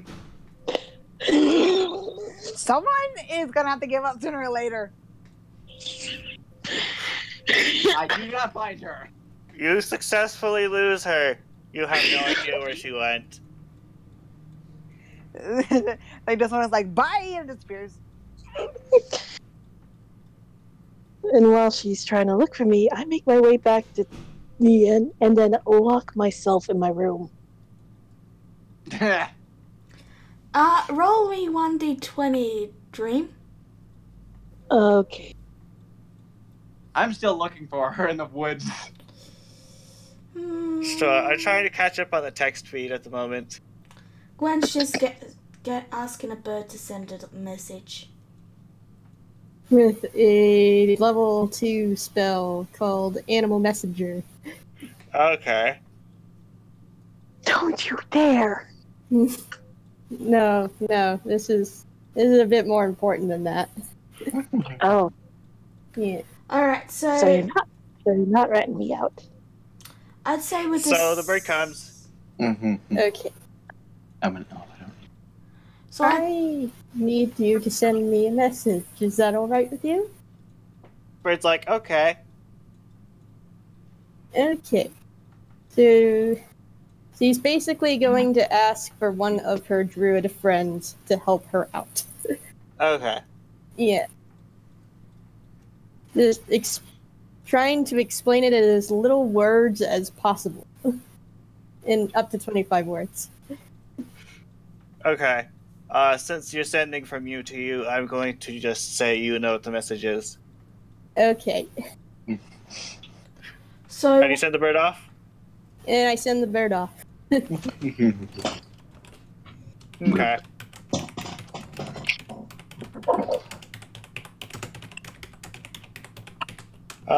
Just a moment.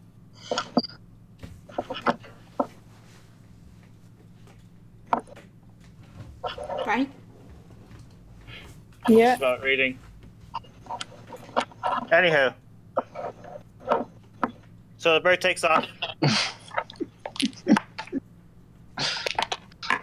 You can assume this message has been delivered.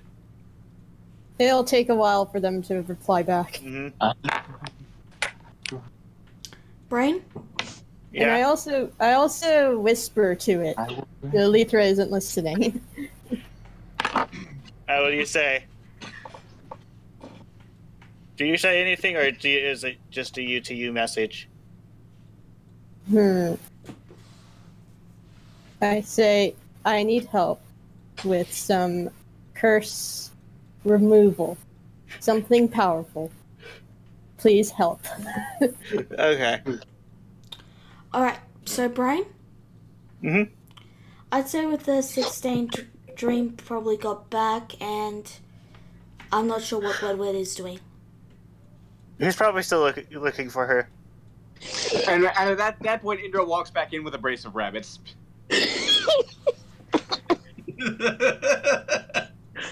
Just every time she goes out to the woods, she comes back with a dead animal. Oh, hey, welcome back, Indra. I see you've been busy. Yeah. Hey, Frey, can I borrow your thieves' tools? Shh. Do you know how to use them? Because you could break them. Never mind, I'll figure it out myself. Indra has already pretty much worked out where Desdemona probably is at this point.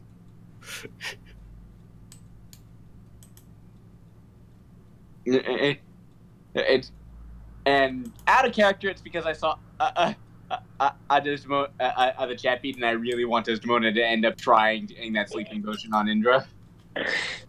I don't think a sleeping potion would work anyway because Indra's an elf. Yeah, thank you for ruining the joke. Okay. There's really nothing that can put her to sleep. What is she? Elves are immune to magical sleep. What about chemical? Potion. That's a good question. That would count as magical, wouldn't it? Yeah, it's... Potion basically implies magic. I thought it would count as medicine. Nope.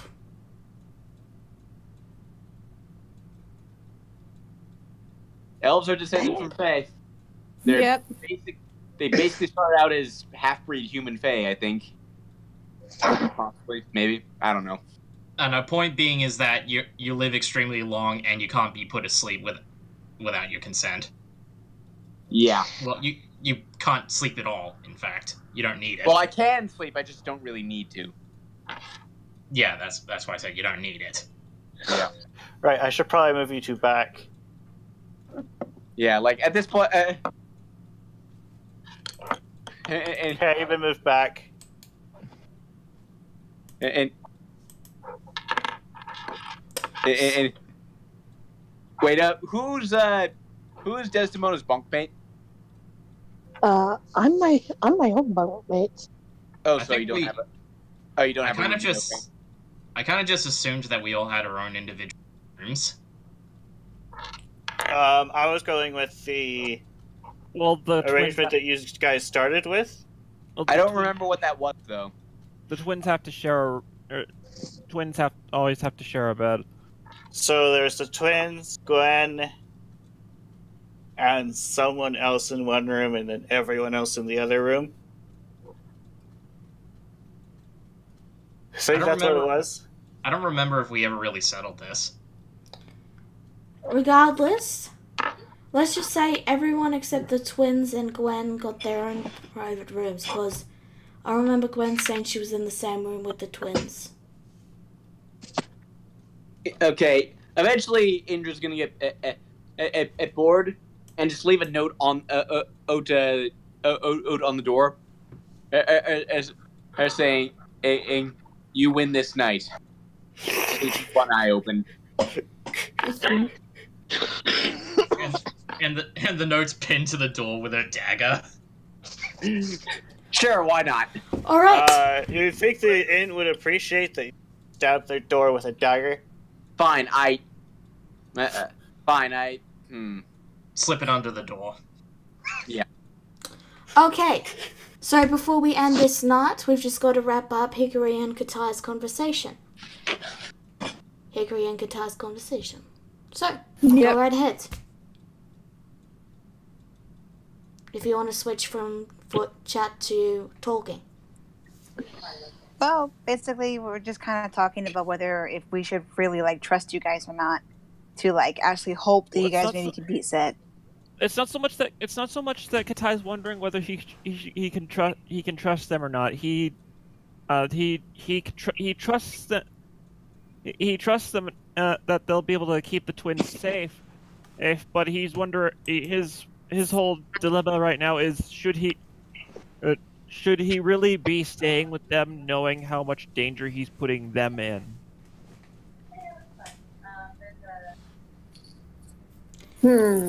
Yeah, he's asking why are they sticking around if they know that's so dangerous. Which the answer is obvious to everyone else, but yeah. Yeah, Hikari's not too sure either. She kind of just shrugs and says, it's their decision. Like how it was their decision to leave home, thinking that maybe they could actually keep their village safe as well as try to figure out how to stop them. But it hasn't really gotten them very far, though. So yeah,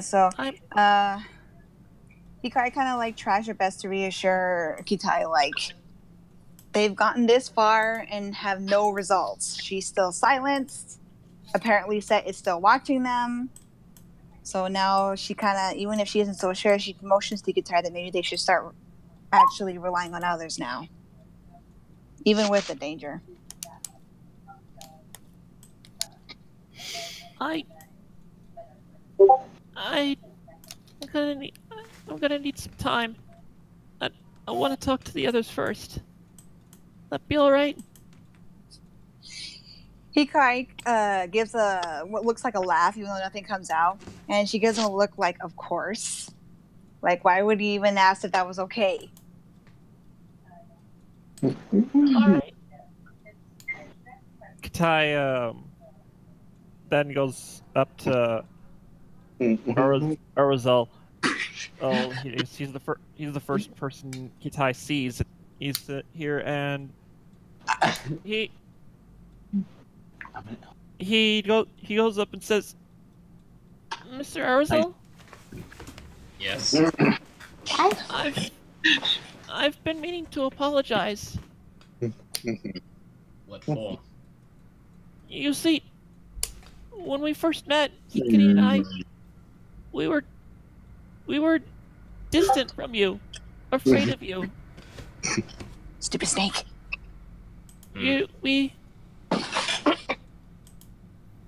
You've seen why after we met Set for the first time, or after you saw Set for the first time. We've been associating you.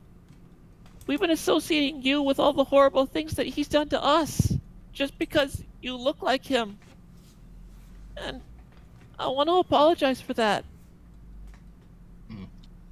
Arizel slowly nods and he says, "Well, you and your sister are wise to not trust any other UNT. They are not nice people." You are. You're different. You're nothing like Set. Hikari actually nods in agreement. It wasn't fair of Hikari and I to treat you like you were. Well, it's fine. I did not feel slighted by the two of you. I understand where it came from. All right. Keep this in mind, Kitai. The fire that burns within you is not a curse. That is all I will say for that. I don't know how it could be anything else, but I'll try to keep an open mind. Mysterious. Frey comments slightly over to her side of the table.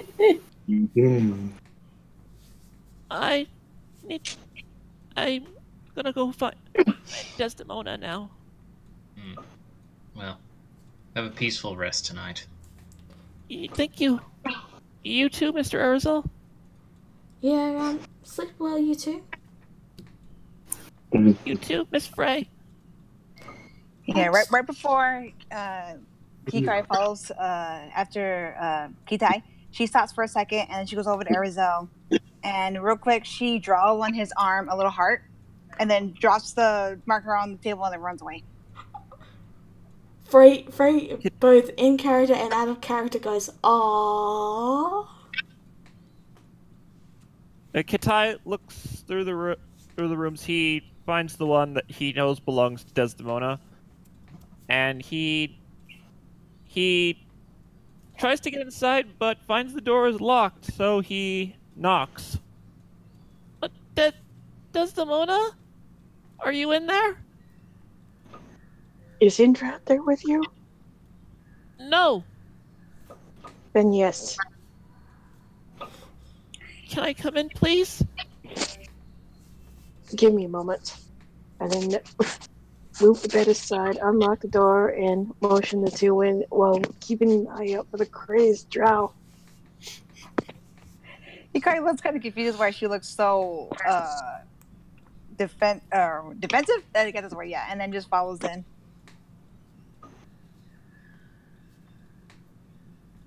Anyway, As soon as they were in, I closed the door and I lock it. You see,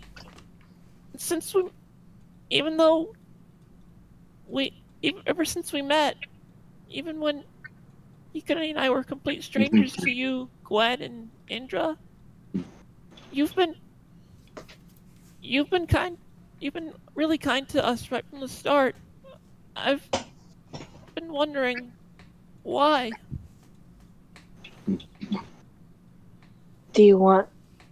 What kind of answer do you want? I'm just wondering with everything that's happened, why would you want to stay with me, knowing how dangerous it is? I sit down on the bed and usher the two to sit on the bed next to me. Kitai does so. Hikari falls to sitting next to him. Well, I guess I have multiple reasons. None of them bad. First, I actually have a soft spot for children. Hikari proud to being called a child, but just that's all she does. How old are you, Hikari?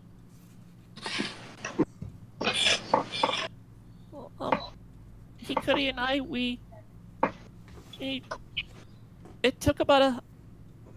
it's been about 6 years since we got our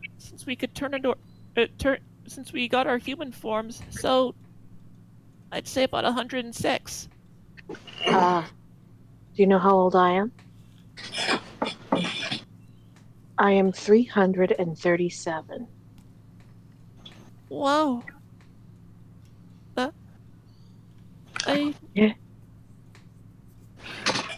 Yes, vampires can live quite a long time.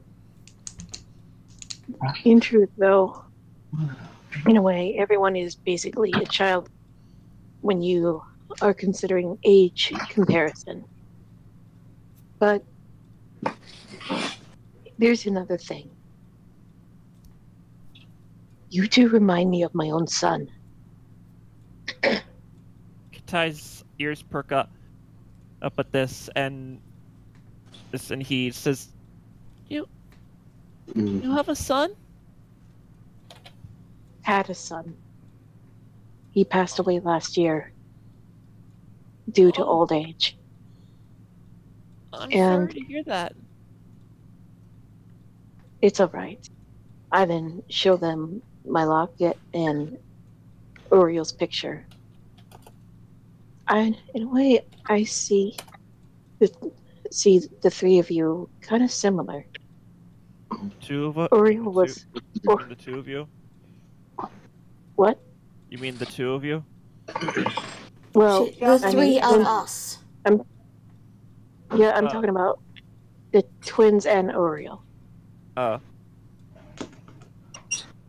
Okay. Continue. The world was difficult. The world was difficult for Uriel when he was born, but it was difficult for me too. So we kind of made it brighter by being together. And I know this power of yours isn't exactly... It's been misused by that stupid snake. But that doesn't mean... pleased by this. But that doesn't mean it's a bad thing. You can use it for good. It's not about what you used it for in the past at the behest of another, but rather what you do with it for yourself. Now tell me, Kitai,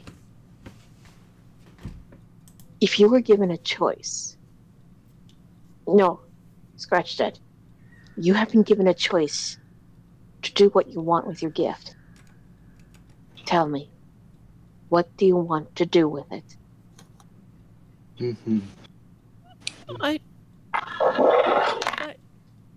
If I really had a choice, I'd like to be able to help people. Then help. Don't think of what Set did to you. Push all of that out of your mind. Also, does that funny memory?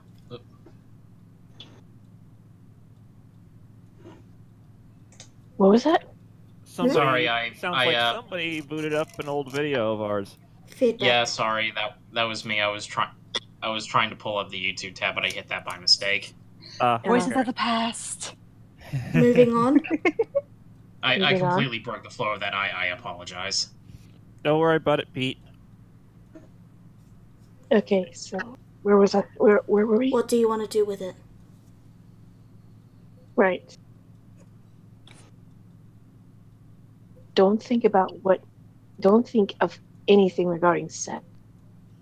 Just think about how you can help people with it. Think of that, not of him. Think of what you can do to help. Do you understand? I kinda. I've only ever for a long time, all I've ever thought of this power is that it's just all it does is hurt people.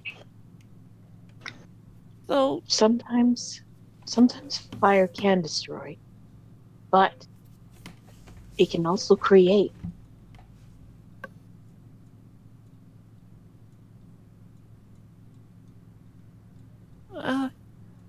I see. I don't know how, but well, I would like for someone to teach me someday.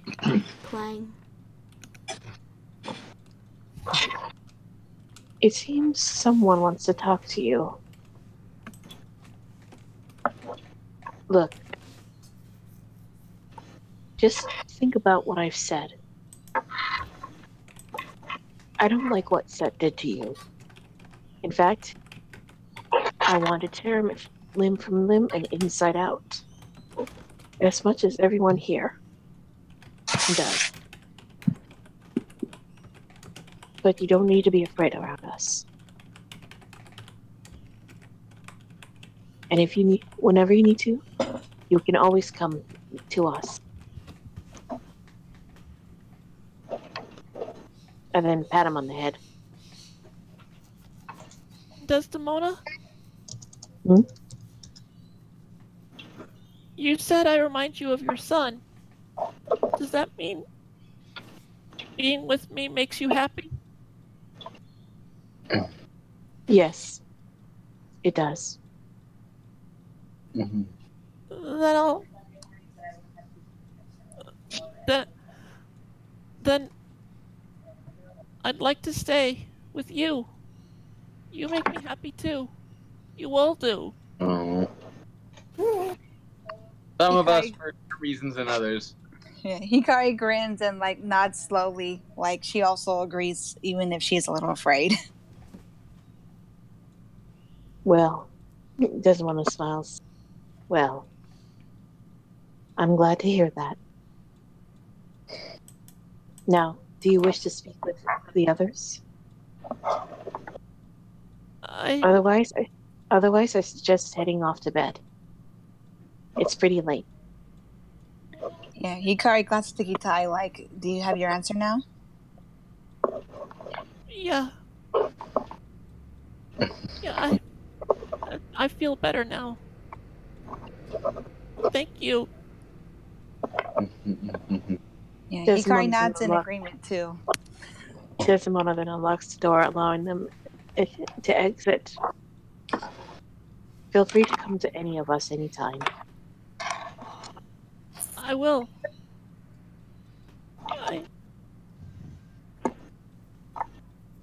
It still feels selfish of me to want to stay with you all, knowing how dangerous it is, but I think we all can. I think we all can be.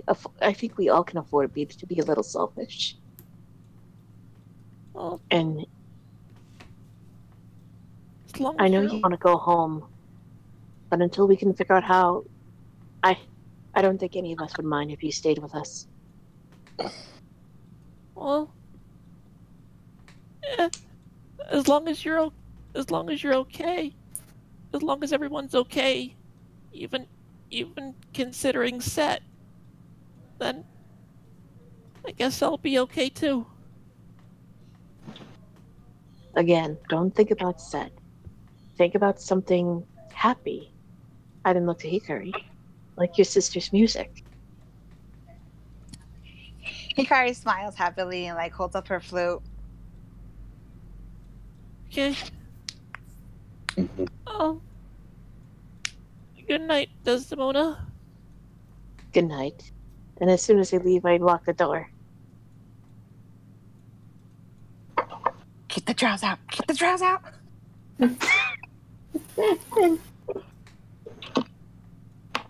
Close the window. Bar the windows. Can't put like what anti-Indra talismans on the walls. So, you head to bed? Yeah, we all head to bed. Alright. Mm-hmm. How much time do we have left? None. 9.5.